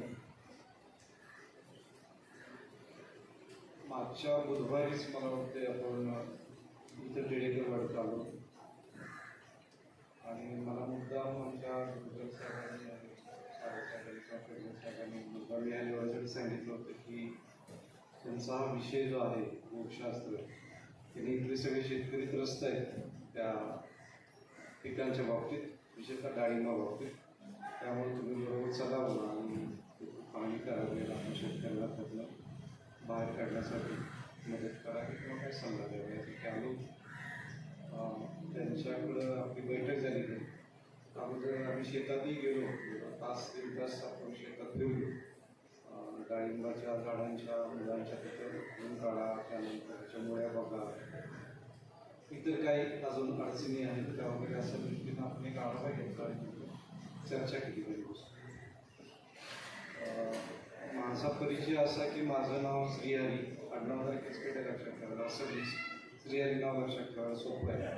माझा फोन नंबरही तुम्हाला जाताना देतो. माझी नोकरी सगळी आतापर्यंतची महात्मा फुले कृषी विद्यापीठात झाली. त्यातल्या त्यात पुण्यात 2004 पासून मी आलो. विभागीय फळ संशोधन केंद्राची गणेश केंद्र तिथं आणि त्यानंतर मला शेतकऱ्यांशी संपर्क यायचा. त्याच्या अगोदरच्या नोकरीत मात्र मला जे काम असायचे ते पूर्णपणे शास्त्रीय असायचे आणि त्यातल्या मला शेतकऱ्यांचा संपर्क येत होतं, मागितलं होतं फारसा. पण इथं आल्यानंतर मात्र नित्यानं संपर्क लागला. विशेषतः डाळिंब शेतकरी, आंबा आणि जी सीताफळ त्याचे फळबाग आहेत त्या शेतकऱ्यांशी जास्त संपर्क आहे. त्यातल्या त्यात डाळिंब शेतकऱ्यांच्याकडे जास्त समस्या आहेत आणि त्यामुळे त्यांचे रोग तापास कोणतरी असतात. भाजीपाला पिकामध्ये काय समस्या आहेत त्या दृष्टीने माझा संपर्क शेतकऱ्यांशी आहे. मी माझ्या शिक्षणात सुद्धा जे काय प्रावीण्य केलं किंवा जे काय स्पेशलायझेशन विशेष अभ्यास कुठला जर करायचं ठरवलं तर विद्यार्थी दशेत असताना माझ्याकडे सुद्धा शेती होती. माझे वडील उत्कृष्ट शेती करायची. जरी मी ब्राह्मण असलो तरी उत्कृष्ट शेती माझ्या वडील करायचे गावात, अशी की 1983 साली ती गेली असेल. पण 1972च्या दुष्काळापूर्वी 1 किलो सोनं विकत घेता येईल वर्षाला, एवढेच फक्त ज्वारीचं पीक काढायचे. एकच पीक, 5 महिन्याचं ज्वारीचं पीक असायचं. 36 इंचावरती ज्वारीची लागवड करायची. आजही कोणी करायला तयार होतं, पण त्यावेळी ती करायची. सगळे लोक उंच ज्वारी करायचे. यांची ज्वारी साहेब गड्डी असायची, लोकल असायची. मागणी त्याला प्रचंड असायची. काळा बाजार व्हायचा त्यावेळी ज्वारीचा, हेवी असायचे. आणि इतकी ज्वारी ती पिकवायची की त्यावेळी 350 रुपयाला 12 ग्रॅम सोनं असायचं. ज्वारीचं निम्मा असायचं तर त्याला 200 क्विंटल ज्वारी होती. 1972च्या दुष्काळात सुद्धा त्यांना 60 क्विंटल ज्वारी जाते. ती यामुळे 36 इंचात पेरल्या. तर एवढा चांगला त्यांचा अभ्यास होता आणि त्यामुळे मला त्यांनी सांगितले BS ॲग्रीला जा. BS ॲग्रीला गेल्यानंतर शेवटच्या वर्षाला एक विषय कुठला निवडायचा, तुम्हाला कुठल्या विषयात स्पेशलायझेशन करायचा एक प्रश्न होता. मी जो विचार केला, वडिलांच्या पुढे 72 नंतर ज्वारीच्या ज्या समस्या आहेत त्यामध्ये ठरवलं की नाही, आपण शेतकऱ्यांना ज्वारी कुठली जात निवडावी, किती अंतराव लावावे, कुठलं खत घालावे, सगळं ते वाचून माहिती होतं. पण पिकांच्या वरती आक्रमण करणारी जी कीड आणि रोग समस्या आहे तिला शेतकऱ्याला सगळ्यात जास्त त्रास आहे. त्या समस्येला सगळ्यात जास्त त्रास आहे. आणि त्यावेळी मी ठरवलं की 1981 की नाही, आपण रोगशास्त्र किंवा कीटकशास्त्रातच आपलं स्पेशलाइज करायचं आणि मग त्या विषयातच मी PhD पर्यंत अभ्यास केला. आणि म्हणून माझी नोकरी सगळी रोगशास्त्र विषयात झाली. मी तुम्हाला सांगितले गणेशखिंड आल्यानंतर माझा सगळेच संपर्क वाढला तो या रोगशास्त्र किंवा कीड या विषयातच. खूप शेतकरी मेळाव्याला जायचे की मला अगदी आदराने इथं नाव घ्यावं असं वाटतं की आमच्या कृषी विद्यापीठात एक डॉक्टर विकास थेरी म्हणून ते आज हयात नाही आहे, पण त्यांनी मला डोक्याला धरून म्हणेल की या सगळ्या गोष्टी शिकवल्या शेतकऱ्यांच्याकडे गेल्यानंतर रोग आणि किडीच्या ज्या समस्या आहेत त्याचं उत्पादन कसे करावं त्याच्यासाठी आपण त्याला मार्गदर्शन कसं केलं पाहिजे. तर आता आपल्या विषयाकडे येऊया की आपल्या गावात समस्या जी आहे ती डाळिंबाच्या मल या रोगाची आहे आणि तेलकट डाळ या 2 गोष्टींच्या आहेत. याविषयी तुम्हाला त्याविषयी सुद्धा काय आणखी शंका असेल तरी पण विचारा काय अडचण नाही, पण कुठल्याही शंका मनात घेऊन आपण इथे उठायचं नाही एवढं मात्र ठरवा की मनातल्या शंकांचं निरसन करूया आणि त्यानुसार अभ्यास करून जर आपण सगळ्या गोष्टी केल्या तर कुठल्याही अशक्य गोष्टी आपल्याला शक्य होतात. आता त्या दिवशी ज्या शेतात मी गेलो, मला ते शेतकऱ्यांचं नाव माहिती आहे पण त्यांच्या बरोबर जे गेलो तर त्यांनी सांगितले की आमच्याकडे डाळिंबामध्ये पिनवल बोराचा अटॅक फार जोरात आहे. त्यानंतर 4-5 डाळिंबाच्या बागांमध्ये आम्ही शोधलं तर फक्त एका बागामध्ये 1-2 झाडांच्यावरती पिनवल बोराचा अटॅक सापडला. तोही नगण्य होता. मला काय वाटलं नाही की तुमच्याकडे पिनवल बोराचा खूप मोठ्या प्रमाणात अटॅक आहे. मग सुकलेली झाडं किंवा सुकत आलेलं झाड त्यांना काढायला हवं डाळिंबाचं उभं आणि त्याचं खोड फोडलं उभं शेतलं आणि शेतल्यानंतर त्यांना आज दाखवलं की जे सामान्य किंवा सशक्त झाड आहे त्याचं खोड आतल्या बाजूने सगळं पांढरशुभ्र आहे, परंतु त्याच्या रोगट झाडाचं ज्याची एक फांदी मेली किंवा पूर्ण झाड वाळले त्याचं खोड जे आहे त्याच्यामध्ये आत मात्र त्याचं जे आतला पांढरापणा जो पाहिजे गावा तो पांढरा नाही तर त्याच्यामध्ये काळपट किंवा गुलाबीची छाप.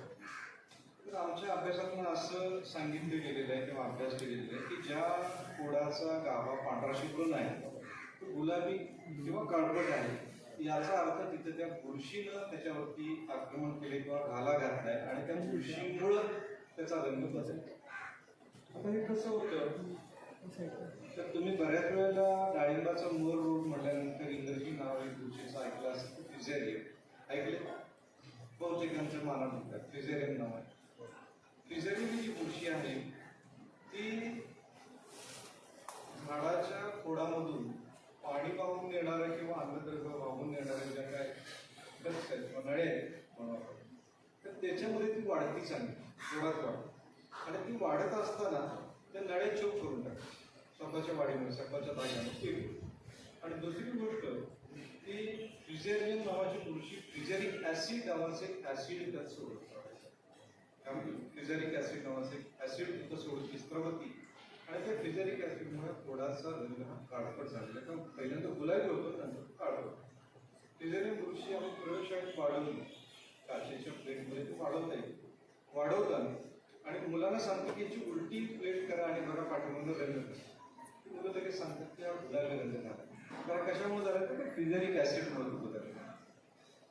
तर मला काय म्हणायचं की या बुरशीमुळं तुमच्याकडची डाळिंबाची झाडं जास्तीत जास्त मर रोगाने गेली. आम्ही बघितलं तर शॉर्टवर बोरर किंवा पिनवर बोररचा अटॅक फारसा नाही असं माझं अजूनही म्हणणं, पण तशा तर बागा काय तुमच्या असतील तर आज सांगा आपण त्या बागात जाऊ आणि खात्री. आणि दुसरी गोष्ट की सूत्रकृमी जी आहेत म्हणजे नेमॅटोड त्याच्यामुळे सुद्धा मुळांच्या वरती गाठी होतात आणि त्यामुळे सुद्धा झाडं कमकुवत होतात अशक्त होतात. त्याच्यावरती पुन्हा फळांचा ताण आला की ती जास्तच अशक्त होतात आणि ती झाडं सुकायला. पण त्याचं आपल्याला कुठेही आपण जे खणलं त्यामध्ये मुळांच्या वरती गाठी कुठेही दिसलेले नाही. तर तुमच्याकडे जे मर रोग आहे तो माझं म्हणणं की फक्त एक आणि एकच कारण का बुरशीमुळे आहे आणि झाडं अशक्त होण्यामुळे. आता अशक्त आणि सशक्त ह्या 2 गोष्टी आपण जर अभ्यास केला तर गेल्या 2 वर्षापासून तर कोरोनाची महामारी आहे. तेव्हापासून आपण सगळेजण खूप जागृत आहोत की आपल्या तब्येतीची म्हणजे सशक्ततेची आपण जास्त काळजी घेऊ. मी स्वतः सुद्धा कोरोनामध्ये गेलोय. 27 दिवस मी ICU मध्ये होतो. ऍक्च्युली मला असं खात्री होती की माझा असा आत्मविश्वास की मला कोरोना होणार कारण मी योगासन करतो. अजूनही मला सांगितलं की ते शीर्षासन करा तर मी शीर्षासन पुरत्या कोरोनाचं घालून दाखवतो. एवढा माझा योगासनाचा चांगली प्रॅक्टिस आहे. आणि मी योगासनं खूप नित्यनेमाने करतो तेव्हा मला असं वाटायचं की मला होणार नाही, पण मला झाला. आणि झाला तो असा झाला की 25 एप्रिलच्या रात्री मला असं वाटत होतं की आपल्या घरात फोटो लागला. आणि त्या दृष्टीने मी रात्री सगळे मेसेज केले की आपण कुणाची देणं आहे कुणाची आहे. पण 27 एप्रिलला मी आध्यात्मिक विचारात मंदिरात जातो, नमस्कार करतो. आणि 27 तारखेला माझ्या सद्गुरूचा मला एक फोन आला. मला म्हणजे तुला काय झालेलं नाही, तो 3 दिवसात तेव्हापासून माझ्यात एकदम बदल झाला आणि त्यातनं बाहेर. डॉक्टरने उत्कृष्ट माझ्यावरती इलाज केला. माझं नाव काय पाठवलं होतं त्या वार्डमध्ये, तर गायत्री पेशंट. खरं एक दिवस रात्री 11:30 वाजता डॉक्टर मला बघायला आले. पाठीमध्ये ते मशीन लावले सगळे आवाज, ऑक्सिजन रिडिंगची मशीन होती. आणि मी माझे डोळे मिटले. बहुतेक वेळा मी डोळे मिटून शांतपणे बसलेलो असायचो. आणि डॉक्टरांचं बोलणं चाललेलं ऐकू आलं म्हटल्यानंतर मी डोळे उघडले. त्यावेळी उभं करून मला ते डॉक्टर रिडिंग 100 आहे. आणि खरंच बघितलं तर ते रिडिंग 100 होतं. म्हणजे ऑक्सिजनचं रिडिंग 100 होतं. मी पेशंट असून की माझं रिडिंग ऍडमिट करताना 17 होतं, 25 पुन्हा 24 झालं. एवढं असं की माझं ऑक्सिजन रिडिंग 100 होतं. तर मी त्या डॉक्टरला म्हणलो की नमस्कार केला. म्हणलं की गायत्री म्हणतात मंत्राचं पठण करतो. म्हणजे म्हणत मला उच्चारता येत नव्हतं. मी जे काय नामस्मरण करायचो ते साध्या शब्दांचं करायचो की मला मोठा नामस्मरणाचा मंत्र घेता येत नव्हता, तर एवढी शक्तीच नसायची. मला पुस्तकेच लिहायचं, मला जाणवायचं की आपल्याला श्वास घ्यायला त्रास होतो. विठ्ठल विठ्ठल हा नामस्मरणाचा जप मात्र शुद्ध करता येतो. गायत्री मंत्र मला म्हणता येत नाही, तरी मला ते म्हणत म्हणतो. डॉक्टरने सांगितले की गायत्री मंत्र म्हणत मगाशी बऱ्याच वेळापासून, त्यामुळे माझं हे झालं असेल का. त्यावरून माझ्या तिथल्या सगळ्या नर्सनी आणि सगळ्या डॉक्टरने नाव काढले की गायत्री मंत्राचा पेशंट, गायत्री पेशंट असं. तर मला सांगायचं असं होतं तुम्हाला की आम्ही खूप सतर्क झाले गेल्या 2 वर्षापासून की आमचं आरोग्य, मी काय खाल्लं पाहिजे, कधी खाल्लं पाहिजे हे सुद्धा आता विचार करावं. एक शिफ्ट पॅटर्न कोणी फॉलो करताय, कोणी आपण काय करताय. पण आमची तब्येत अतिशय चांगली राहिली पाहिजे ह्या दृष्टीने आम्ही खूप सतर्क झाले. मी म्हणतो या 2 वर्षात 99% अजून 1% आपण निवांत. आणि त्याच्या अगोदर काही होते माझ्यासारखं, परंतु तरी मला त्यातनं सफल व्हावं लागलं. परंतु मी त्यातून वाचलो. तर आपल्याला सुद्धा विचार केला पाहिजे की आमच्या पिकांचं आरोग्य आणि मातीचं आरोग्य, म्हणजे जी आमची पिकं वाढणार आहेत म्हणजे कोणते डाळिंब असो, ऊस असो, तर पिकांचं आरोग्य चांगलं पाहिजे. पण पिकांचं आरोग्य चांगलं कधी राहणार आहे, तर पिकांना जी काय मिळणारी ऊर्जा आहे ती या मातीतून मिळणार आहे आणि या सूर्यप्रकाशातून मिळणार आहे. सूर्यप्रकाशातून मिळणाऱ्या ऊर्जेबद्दल आपण काहीच करू शकत नाही. तो सूर्यप्रकाश देत राहतो, त्यातून ती ऊर्जा घेतात. आणि पण मातीतनं जी पिकांना ऊर्जा मिळणार आहे तिच्याबाबत मात्र आपलं कार्य म्हणजे आपलं मनगट महत्वाचं आहे की मातीतून मिळणारी ऊर्जा जी आहे ती आपण सबल ठेवली पाहिजे. मगाशी आमच्या पालके साहेबांनी सांगितलं की मातीचे जे 3 प्रकारच्या मातीचे आरोग्य आहे, 3 प्रकारचं मातीचं आरोग्य आहे. त्यातली चर्चा फक्त 2च प्रकारच्या आरोग्यांची होती. एक म्हणजे मातीचं भौतिक आरोग्य, म्हणजे मुरमाड आहे, रेताड आहे, काळी आहे, तशा भौतिक आरोग्य. आणि दुसरं म्हणजे त्याच्यामध्ये असणारं अन्नद्रव्यांचं म्हणजे रासायनिक आरोग्य, आरोग्य झालं. त्यात नत्र किती आहे, स्फुरद किती आहे, पालाश किती आहे, सूक्ष्म अन्नद्रव्य किती आहेत वगैरे वगैरे. जसं लॅबोरेटरीचा रिपोर्ट येईल त्यानुसार आपण समजू की आरोग्य पत्रिकेनुसार त्याच्या मातीचं आरोग्य कसं आहे. पण तिसऱ्या आरोग्याची कधीही कुठेही चर्चा होत नाही की जैविक आरोग्य. तुम्ही मातीचं जैविक आरोग्य शब्द यापूर्वी कधी ऐकला? किती जणांनी मातीचं जैविक आरोग्य हा शब्द यापूर्वी ऐकला आहे? आजच ऐकता काय का? आणि हे सगळ्यात महत्वाचं आहे की मातीचं जैविक आरोग्य, माती ही जिवंत आहे, मृत नाही. त्याच्यामध्ये कितीतरी किडे, कितीतरी सूक्ष्म जीवाणू, जीव जंतू त्या मातीमध्ये आहेत. आणि ते सगळे जीव जीवाणू जंतू ते मातीचं आरोग्य जोपासतात आणि त्या आरोग्यानुसार आमच्या पिकांना अन्नद्रव्य आणि ऊर्जा मिळत असते. तर या 3 गुणधर्मात 3 आरोग्यात मातीचं जैविक आरोग्य सर्वात महत्वाचं. आणि मातीच्या जैविक आरोग्याचा सगळा ऱ्हास झालाय कसा तुम्हाला सांगतो की 40 वर्षापूर्वी मी माझ्या पायावर जी चप्पल घालत होतो ती चमड्याची चप्पल होती आणि ती तुटल्यानंतर आमच्या उकरड्यावर जायची आणि ती पण मातीत मिसळली जायची. आमचं फाटलेलं शर्ट ते किंवा जी काय खाकी त्यावेळी शाळेतली चड्डी असायची ती सुद्धा 4-6 महिन्यावर टिकायची नाही, ती फाटायची. फाटल्यानंतर ती पुन्हा पुसायची आणि आमच्या मातीत मिसळायची. आज तुम्ही विचार करा की आम्ही जे काय घालतोय, कपडे असो, चप्पल असो, बूट असो, चष्म्याची काडी असो, काय पुजणार आहे? काहीही पुजणार नाही. पूर्वी घरात, माझ्या सुद्धा घरात 4-4 बैल असायचे, पण आज एकही बैल नाही. 1-2 गाई म्हशी असतील त्या आपल्या घरातल्या दुधापुरते.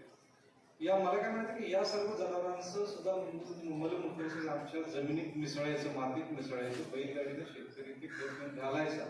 आज ते बदल. आणि हे सगळं पुजणाऱ्या गोष्टी एवढ्यासाठी मातीत पाहिजे की मातीचं जैविक आरोग्य सुदृढ राखतात.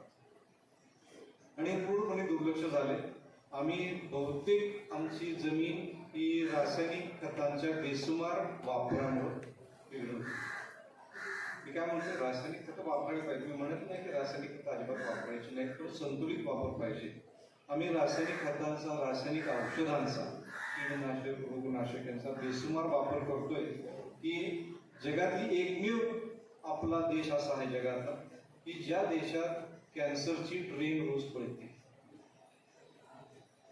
आम्ही फक्त नावं ट्रेनची अशी ऐकली की गोगावती एक्सप्रेस, इंद्रायणी एक्सप्रेस वगैरे, पण कॅन्सर ट्रेन म्हणून पण जगात पळते ती फक्त भारतातच आहे. बठिंडामधल्या व्यक्ती आणि बिकानेर येऊन थांबते. त्यामध्ये फक्त कॅन्सर पेशंट आहेत आणि कॅन्सर पेशंटचे त्यांच्याबरोबर लढत असणारे नातेवाईक असतात.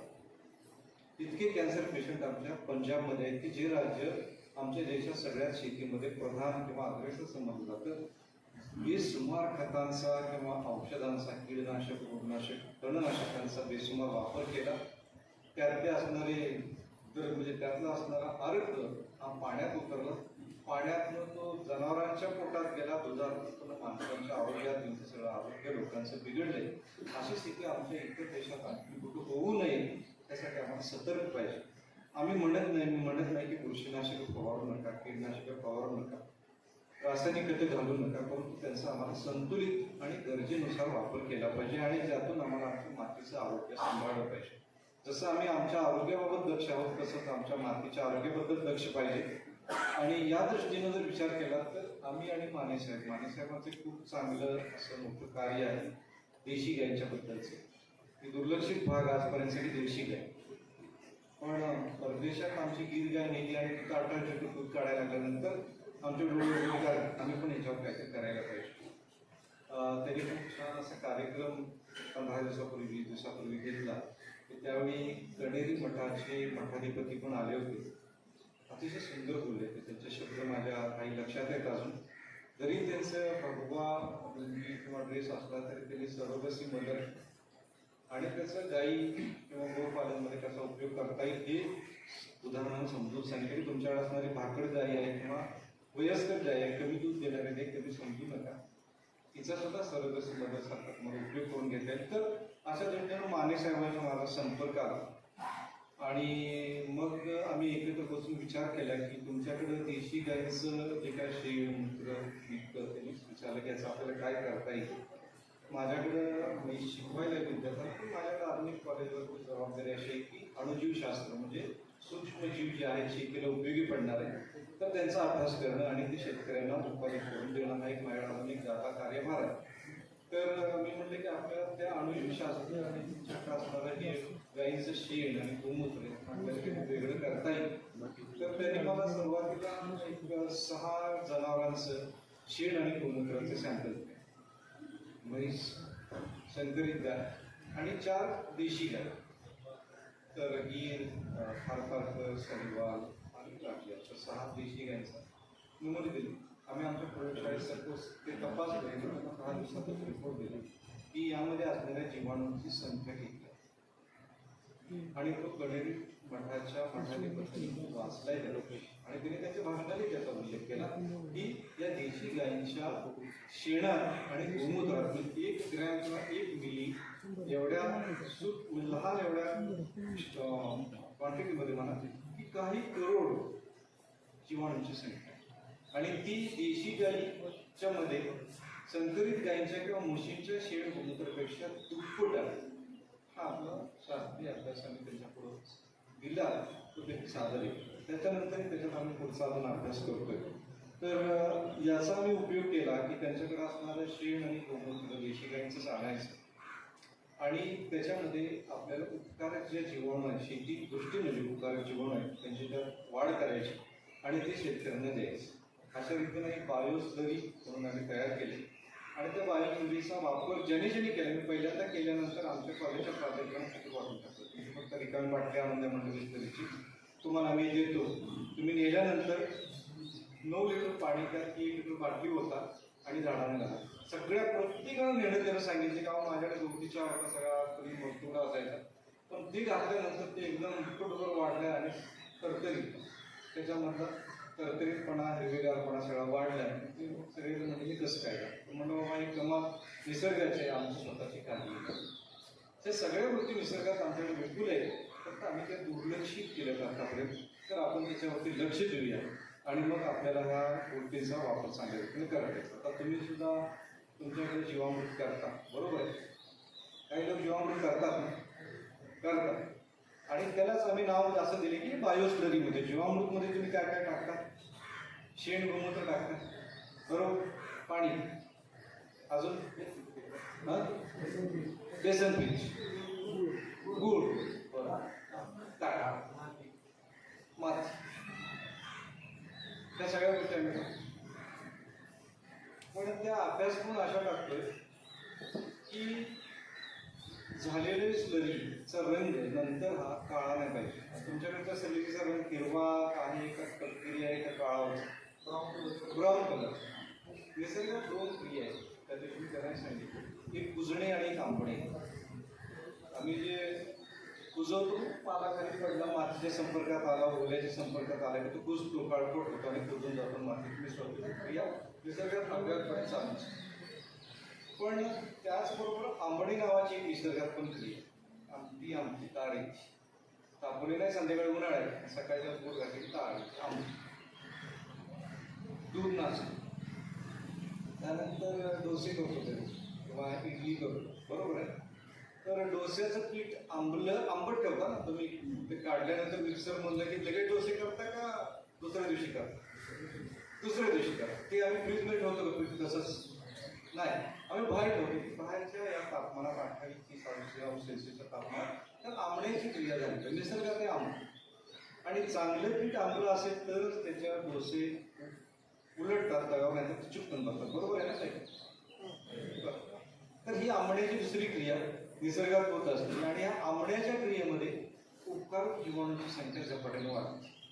कुजण्याच्या क्रियेत जीवाणू बुरशी दोन्ही वाढतात, परंतु त्याच्यापेक्षा जास्त उपकारक जे आहेत उदाहरणार्थ आमच्या आरोग्याला त्यांची संख्या या आंबण्याच्या क्रियेत वाढते. तर तुम्ही सुद्धा जे काही जीवामृत करता ते पहिल्यांदा सांगितलेले घटक वापरा, परंतु एक आहे की त्यामध्ये आंबण्याची क्रिया होते, कुजण्याची क्रिया व्हायला नको. कुजलेल्या पदार्थाचा वास आणि आंबलेल्या पदार्थाचा वास वेगळा असतो का सारखा असतो? वेगळा आहे. म्हणजे तुम्हाला समजून येईल की मी केलेलं जीवामृत कुजले का आंबले, ते आंबलेच पाहिजे. आणि कुजलेली क्रिया झालेला जे द्रव आहे तो काळपट किंवा तपकिरी रंगाचा, पण आंबलेला जो पदार्थ आहे किंवा आंबलेली जी गोष्ट आहे ती दुधाळ रंगाची किंवा पांढरट फिक्या रंगाची असते, बरोबर? या 2 गोष्टीचं तुम्ही समजू शकाल की तुम्ही केलेलं जीवामृत हे आंबलेलं झाले का कुजलेलं झाले. आंबलेलं असेल तर त्यामध्ये जीवाणूंची संख्या खूप वाढते, कुठल्या जीवाणूंची उपकारक जीवाणू. तर आम्ही असा एक प्रयोग केला त्याच्यावर की आम्ही शेतकऱ्यांना आता जैविक खतं मोठ्या प्रमाणात विकतो. काल संध्याकाळी 9:30 वाजता आमच्याकडे 3 ट्रक करून 3 टन करून एक जैविक खतांचं सामुग्री शेतकऱ्यांच्यापर्यंत गेली. आज सकाळी 10:30 शेतकऱ्यांकडे पोहोचेल. ही जीवाणू कोणती आहे? तर तुम्ही बघा, भुईमुगाचं झाड उपटलं किंवा तुरीचं झाड उपटलं, सोयाबीनचं झाड उपटलं, मुळावरती गाठी असतात, बरोबर? बघितलं तर मुळांच्यावरती. तर मुळांच्या गाठी म्हणजे रायझोबियम नावाची जीवाणू आहे, ती निसर्गात बिलकुल आहे. परंतु त्याचं आणि या विविध पिकांचं चांगलं जमतं, ते राहायला आसरा देतात, म्हणजे पिकं त्यांना राहायला आसरा देतात गाठींचा संपर्क. आणि त्याच्या मोबदल्यात त्या गाठीत असणारे रायझोबियम नावाची जीवाणू, हवेतला जो नत्र आहे, हवेत 78% नत्र, ती काहीही त्यातला घेऊ शकत नाही सर. परंतु हा हवेतला आपल्याला नसतं, ते रायझोबियम जीवाणू घेतात आणि पिकाला उपयोग होतो. थोडं मोठं करायचं, एक विकास सहाय्य करू आम्ही दुरुस्त पंत या उक्तीप्रमाणे त्या दोघांचं काम चालेल. मग हे रायझोबियम असंच पुरत विरघळणारे जीवन आहे. नत्र स्त्रीकरण करणारे रायझोबियम आहे, अझोटोबॅक्टर आहे, अझोस्पिरिलम आहे. ॲसिडोबॅक्टर उसामध्ये उपयोग पडतो, मक्यामध्ये उपयोग पडतो. त्या जीवाणू शिवाय स्फुरद आम्ही जो शेतात घालतो म्हणजे सिंगल सुपर फॉस्फेट पोतं आम्ही गोणी मिसळतो. हे माहीत आहे का तुम्हाला? 400 रुपयाची जी गोणी असते आता माहिती असतात त्याची किंमत सिंगल सुपर वाढली 600-650 रुपये. तर त्यामध्ये 16% फॉस्फरस असतो. तो 16% फॉस्फरस मधला 80% फॉस्फरस जमिनीत अडकून बसतो. दुसऱ्या कुठल्या तरी रसायनांच्या बरोबर त्याचा संयोग होतो आणि 80% स्फोरस आमचा जमिनीत घट्ट अडकून बसतो. ते पिकांना काही केल्या मिळत नाही. म्हणजे आम्ही 600 रुपये खर्च केले, त्यातल्या 480 रुपयाचा स्फोरस हा मातीतच अडकला. फक्त 120 रुपयाचा स्फोरस आम्ही 600 रुपये खर्च केल्यानंतर पिकांना मिळाला, 20%च मिळाला. आता हा अडकलेला स्फोरस सुद्धा विरघळवायचा आहे, म्हणजे जिथं तो अडकलाय दुसऱ्या घटकांच्या बरोबर संयोग होऊन फिक्स होऊन बसलाय, तो तिथलं बाजूला करायचं काम ते जीवाणू करतात. निसर्गात आहे तुम्ही सांगितलं त्याचा आम्ही ऱ्हास केला मातीचा. त्या जीवाणूंची संख्या घटली, पण ते जीवाणू आम्ही प्रयोगशाळेत मोठ्या प्रमाणात वाढवतो का आणि ते शेतकऱ्यांना पुरवतो. त्यांनी ते बियाला लावावेत किंवा स्लरीत घालावेत आणि त्यातून आमच्या मातीतल्या त्या जीवाणूंची संख्या वाढवावी. पालाश तिसरा जो घटक आहे, नंतर स्फुरद पालाश. नंतर पालाचं एक दुर्गुण असा आहे की तो एका ठिकाणाहून दुसऱ्या ठिकाणी जातो, जिथे घातलाय तिथं जातो, मुळं तर इथं आहे. पण पालाश वाहून नेणारे सुद्धा जीवाणू मातीत असतात. मग असे जीवाणू आणायचे, ते वाढवायचे आणि मोठ्या प्रमाणात उत्पादित करून शेतकऱ्यांना द्यायचं. मला असं सांगायचं आहे की हे सगळे जीवाणू या स्लरीमध्ये वाढवायचे. म्हणजे आमच्याकडे असणारं अझोटोबॅक्टर, अझोस्पिरिलम, ESP, KMB तुम्हाला कळेल. तुम्ही त्या स्लरीमध्ये वाढवा आणि ती आंबलेली स्लरी तुमच्या शेतामध्ये द्या. आता मूळ रोग जो आहे तो त्या बुरशीमुळे होतो, तो जगण्यासारख्या बुरशीमुळे होतो.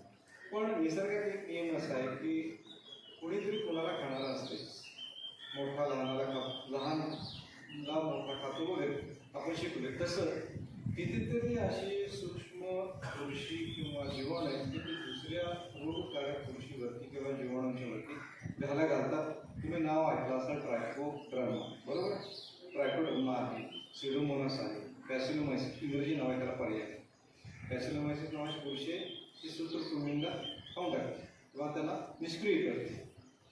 तर अशी ज्या बुरशी आहेत त्या सुद्धा आपण ह्या स्लरीमध्ये वाढवू शकतो आणि त्या स्लरीचा आपल्याला शेतामध्ये जर वापर केला तर आपल्याला जमिनीचं आरोग्य राखता येईल चांगलं आणि आमची पिकं सशक्त ठेवता येईल. आता स्लरी कशी करायची हे मी तुम्हाला लिहून दिले त्या दिवशी तुमच्याकडे वहीमध्ये. ती सगळ्या शेतकऱ्यांना द्या किंवा तुम्हाला सांगायचं असेल तर मी विचारा सांगू. तर सोपं काम आहे. तुम्ही सगळ्या गोष्टी करताच आहात, फक्त त्याचा अभ्यास करून स्लरी करा. ती कुजली नाही पाहिजे, ती आंबली पाहिजे याचा विचार करा. आणि मग हे जैविक घटक कोणत्या वेळी कसे मिसळायचे त्याचा पीएच बघावं लागतो, सामू बघावं लागतो. कारण आपल्याकडे असणारं गोमूत्र आणि शेण मी काय म्हणतो काय फुकटाने किती घालतो, पण त्याचा सामू हा जास्त होतो. 8.5 किलो जर सामू झाला तर मग तिथं आंबण्याची न क्रिया होतो, कुजण्याची क्रिया होते. तर तो सामू आपल्याला व्यवस्थित राखायला पाहिजे 7.5 ते 8 दरम्यान. हे जर त्याचा राखला तर मग हे सगळे जीवाणू त्यात वाढतात. आता ट्रायकोड्रामा बुरशी अशी आहे की ती खूप झपाट्याने वाढती काँग्रेसच्या ताणासारखं. म्हणजे पीक आम्ही पेरलं त्याच्या आधी काँग्रेस एखादी पिकावरती आक्रमण करतो ना, पिकाला वाढू देत नाही. तर तशा रीतीनं ट्रायकोड्रामा हा बाकीच्या या जीवाणूंना वाढू देत नाही. त्यामुळे बाकीचे जीवाणू 4-5 दिवस वाढू द्यायचे आणि त्यानंतर मग त्या ट्रायकोड्रामा वाढवायचा. प्रत्येक वेळी हे जीवाणू आणायला आमच्याकडे आलं पाहिजे असं नाही. घरी लावायला आपण काही विरजण रोग विकत आणत नाही. जे काही जीवाणूचं तुम्ही स्लरी तयार केली त्यातच बादलीवर आम्ही विरजण काढलं आणि नवीन ड्रम करताना ते बादलीवर ओतलं तर आमचं काम म्हणजे जीवाणू आपल्याला जे संवर्धन करायचं ते जीवाणूची संख्या वाढवून आम्हाला मातीत पोचवायची या स्लरी मार्फत ते होऊ शकते.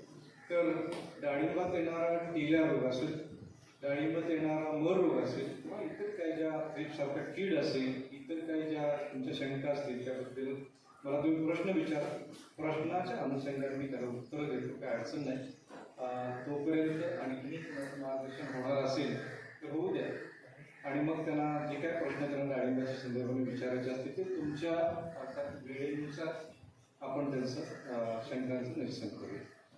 मला येण्याची बोलण्याची संधी दिली याबद्दल मी संयोजकांचा मनपूर्वक आभारी आहे. तुम्ही मला शांतपणे ऐकून घेतलं याबद्दल मी तुमचा आभारी आहे. आणि मी इथंच बसतोय, माझा मोबाईल नंबर ज्यांना लिहून द्यायचा असेल त्यांच्यासाठी सांगतो 75 880. त्यांच्याकडे माझा नंबर आहे आणि वही तालुका जशी तेलकट डाग रोग आणि मर रोग याचं नियंत्रण कसं करावं 75 880 340 68 340 68 75 880 340 68 75 880 340 68. जो माने साहेबांनी आणि कृषी खात्याने जो उपक्रम घेतला आहे तुमच्या विशिष्ट गावासाठी की दत्तक घेऊन बाबा इथल्या काय समस्या आहेत सगळ्या मिटवणं आणि उन्नती गावाची शेतीतून चांगल्या रीतीने करणं यासाठी नेहमीच मी आपल्या संपर्कात असेल आणि माझं योगदान 100% त्या दिशेने द्यायला तयार आहे. धन्यवाद. नमस्कार.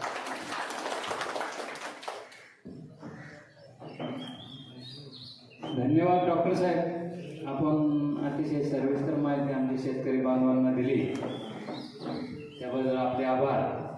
त्यानंतर खरं तर बराच वेळ झालेला आहे परंतु आमच्या कृषी विभागाची योजना इन शॉर्ट एक 5 मिनिटात मान्य तर मग सर्वांचं हे बघून आपण खरं तर खूप जास्त वेळ बसण्याची हे नसते की त्याचा उपयोग नाही परंतु जास्तीत जास्त प्रश्न आमच्या सरांना विचारा त्याच्यावरती सविस्तर ते उत्तरं देतील आणि त्यानंतर आभार प्रदर्शन या ठिकाणी होईल. तर मी आपण सर्वांना विनंती करतो की आपण जास्तीत जास्त प्रश्न विचारावे त्याची उत्तर आपल्याला या ठिकाणी दिले जातील.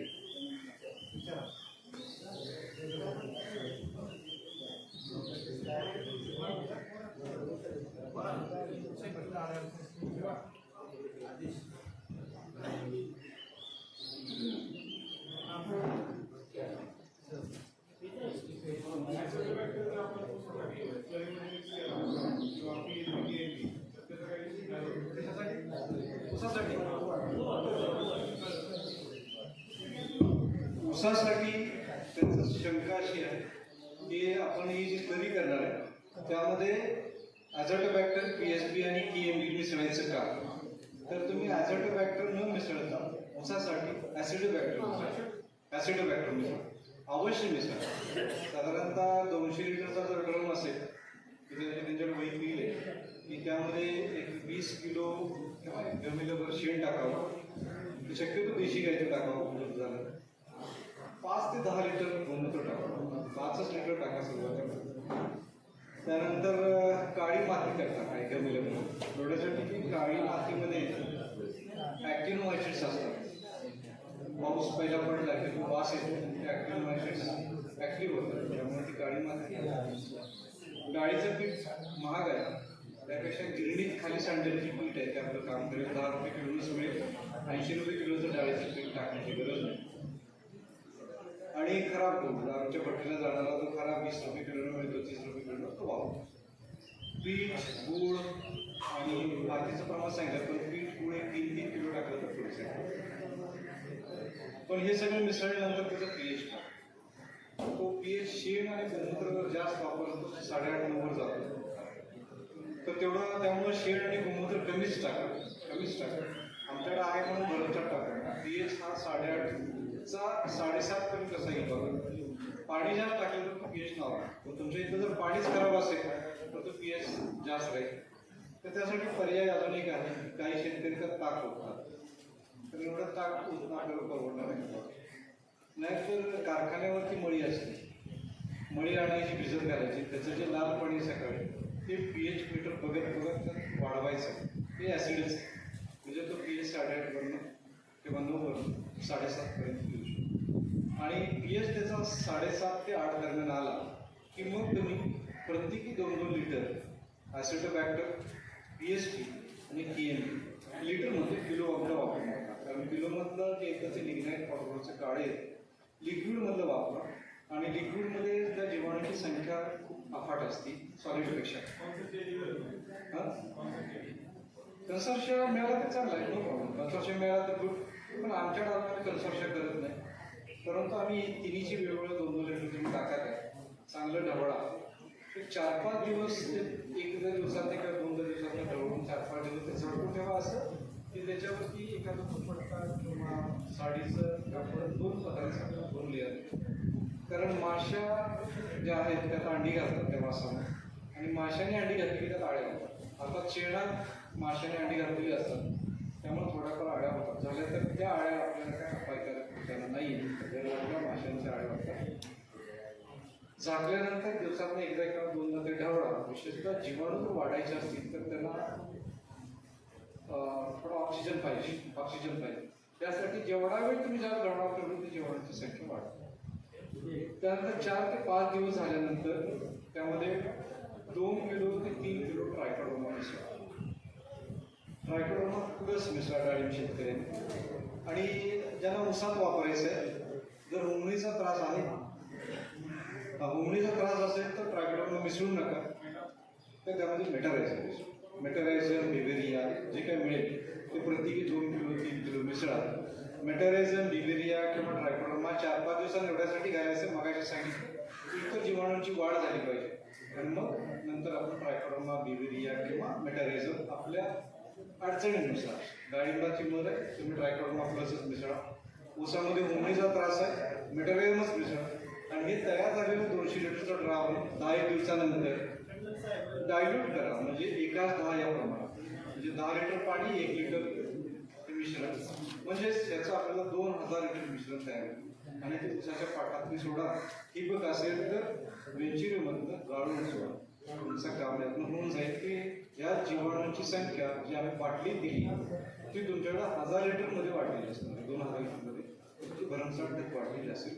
आणि तुम्हाला निश्चित त्याचा मातीच्या आरोग्यावरती परिणाम झालेला दिसू शकतो. शेतकरी असं म्हणतात की हे किती वेळा द्यावं, लिंबू सरबत किती वेळा प्यावं, याला काय पर्याय. मी असं म्हणेन चहा पिऊ नका, पण लिंबू सरबत पिऊ. त्याला जशी मर्यादा नाही, दिवसात एकदा प्या, आठवड्याने एकदा प्या किंवा महिन्यात. तसं तुम्हाला जेवढ्या वेळा शक्य आहे तेवढ्या वेळा स्लरी तुम्ही तुमच्या मातीमध्ये मिसळता.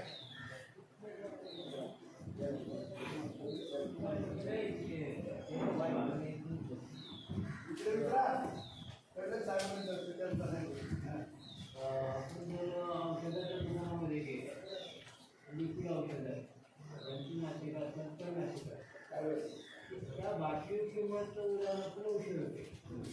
आपण दुकानावर जितके आहे 7.5 सगळ्या नको ते काय दोन माने नेमकं किती नाही, आम्ही एवढं कमी घेतो त्याला 2 क्वालिटी. तर हे कंपन्यांनी येत नाही का काय प्रत्येक दुकानामध्ये ॲडव्हान्स हा काय करतो त्याची जबाबदारी त्यामध्ये आता चेअरमन साहेबांनी प्रश्न उपस्थित केलेला आहे खतांच्या औषधांच्या किमतीच्या नियंत्रणाच्या संदर्भात. याच्यामध्ये राज्य स्तरावरती निविष्ठा व गुण नियंत्रण हा एक विभाग आहे कृषी विभागाचा, कृषी खात्याचा. संचालक निविष्ठा व गुण नियंत्रण माननीय दिलीपराव झेंडे साहेब ते जे संचालक आहेत. मला वाटतं झेंडे साहेब मागच्या काही दिवसामध्ये इथं आपण आणले होते, त्यांचं मार्गदर्शन आपण या ठिकाणी दिलं होतं. तर ते संचालक या निविष्ठा व गुण नियंत्रणाचे संचालक आहेत राज्य स्तरावरचे. त्यांच्या अधीनस्थ सर्व निविष्ठांच्या औषधांच्या कंपन्या, खतांच्या कंपन्या, त्यानंतर तुमच्या तणनाशकांच्या कंपन्या, या सर्वांचं रजिस्ट्रेशन म्हणतो आपण, लायसन म्हणतो, हे सर्व त्यांच्या अखत्यारीत आहे. त्याच्यानंतर ह्याच्या किमतीच्या विषयाच्या संदर्भामध्ये तुम्ही जो प्रश्न उपस्थित केला, तर त्या ज्या बाटलीवरती लेबल क्लेम असतो. लेबल क्लेम म्हणजे काय की कोणत्या पिकासाठी औषध चालतं, त्याचं प्रमाण किती आहे, ते कधी मॅन्युफॅक्चर झालं, त्याची एक्सपायरी काय, याची सर्वांची माहिती त्याच्यावरती असते. त्याच्यामध्ये किंमत दिलेली असते. आणि हे सर्व किमतीचा जो प्रश्न आहे तो कंपनीच्या याच्यावर असतो. शेवटी तुमची जरी कंपनी असेल तर त्याचा भाव कोण ठरवतं? तुम्ही ठरवता. फक्त ते योग्य आहे का नाही, त्याच्यामध्ये जे ऍक्टिव्ह इन्ग्रेडियंट आहे किंवा कोणते घटक टाकलेले आहे ते क्लिअर आहे का नाही ते आम्ही सर्व तपासतो.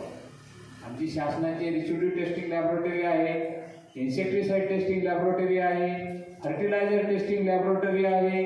या सर्व लॅबोरेटरी कृषी भवन या ठिकाणी आहेत आणि याचं प्रमाण जे आहे ते सर्व त्या ठिकाणी चेक करून जर त्याच्यामध्ये नापास झालं तर त्या कंपनीला नोटीस, त्या कंपनीची कोर्टात केस आणि त्या कंपनीवर कारवाई, अशा प्रकारची प्रोसिजर आहे. त्याच्यामुळं ज्या कंपनीचं त्या ठिकाणी डुप्लिकेट आढळून येईल, चुकीचं आढळून येईल, त्याच्यावर निश्चित फौजदारी कारवाई होते, कोर्ट केस होते. त्या कंपनीला शेवटी कोर्टात जाऊन त्या ठिकाणी आपलं म्हणणं मांडायची संधी दिली जाते आणि कोर्टाच्या निर्णयाप्रमाणे त्याच्यावरती पुढची कारवाई, दंड असेल किंवा त्या ठिकाणी त्याचं लायसन कायमस्वरूपी निलंबित करण्याचे अधिकार आहे. संचालक, निविष्ठ व गुण नियंत्रण यांना आहे. निश्चित त्याच्यावर कंट्रोल आहे, त्याच्या क्वालिटीवर कंट्रोल आहे, त्याच्या तुमच्या म्हणजे मॅन्युफॅक्चरिंग आणि एक्सपायरीवर कंट्रोल आहे. निश्चित हे काम त्या ठिकाणी करतं. आता तालुका स्तरावर किंवा जिल्हा स्तरावर बोटे साहेब त्याचे अध्यक्ष आहेत. लायसनच्या संदर्भामध्ये बोटे साहेब जिल्ह्याचे या सगळ्या बियाण्याचे, खताचे, औषधाचे दुकानदारांसाठीचे लायसन्स दिले जातात त्यांच्या मार्फत. त्यांच्या सहीने सर्व लायसन येतात. दुसरी गोष्ट, तालुका स्तरावर जी कमिटी आहे त्याचे उपविभागीय कृषी अधिकारी अध्यक्ष आहेत, तालुका कृषी अधिकारी सदस्य आहेत आणि तालुक्याचे कृषी अधिकारी त्याचे सचिव आहेत. म्हणजे जर तुमची बियाण्याची कंप्लेंट्स असेल, खताची कंप्लेंट्स असेल, खताची कुठं माल प्रॅक्टिस होत असेल, बियाण्याचं काही डुप्लिकेट लागलेलं असेल किंवा औषधाचे काही साईड इफेक्ट झाले असतील, पीक गेलं असेल, बियाण्यामध्ये सुद्धा काही बियाण्याला फळ लागत नसेल, समजा कोबी असेल, फ्लावर असेल, गड्डा लागत नसेल, तर निश्चित याच्यावर सुद्धा तुम्ही जर त्या ठिकाणी अर्ज आमच्याकडे केला तर त्याला सुद्धा त्या ठिकाणी व्हिजिट होऊन तुम्हाला त्या ठिकाणी व्हिजिट झाल्यानंतर मार्गदर्शन करण्यात येतं आणि जर चुकीचं असेल तर संबंधितावर कारवाई करण्यात येते. निश्चित अशा प्रकारची योजना शासन स्तरावर आहे. कोणाची अडचण आली, काही प्रॉब्लेम झाला तर आमच्या ग्राम स्तरावरचे इथे साळुंके साहेब आहेत, कोचिकर साहेब आहेत, आमचे डावकर साहेब आहेत, मी स्वतः आहे, आमचे तालुक्याचे तालुका कृषी अधिकारी आहेत.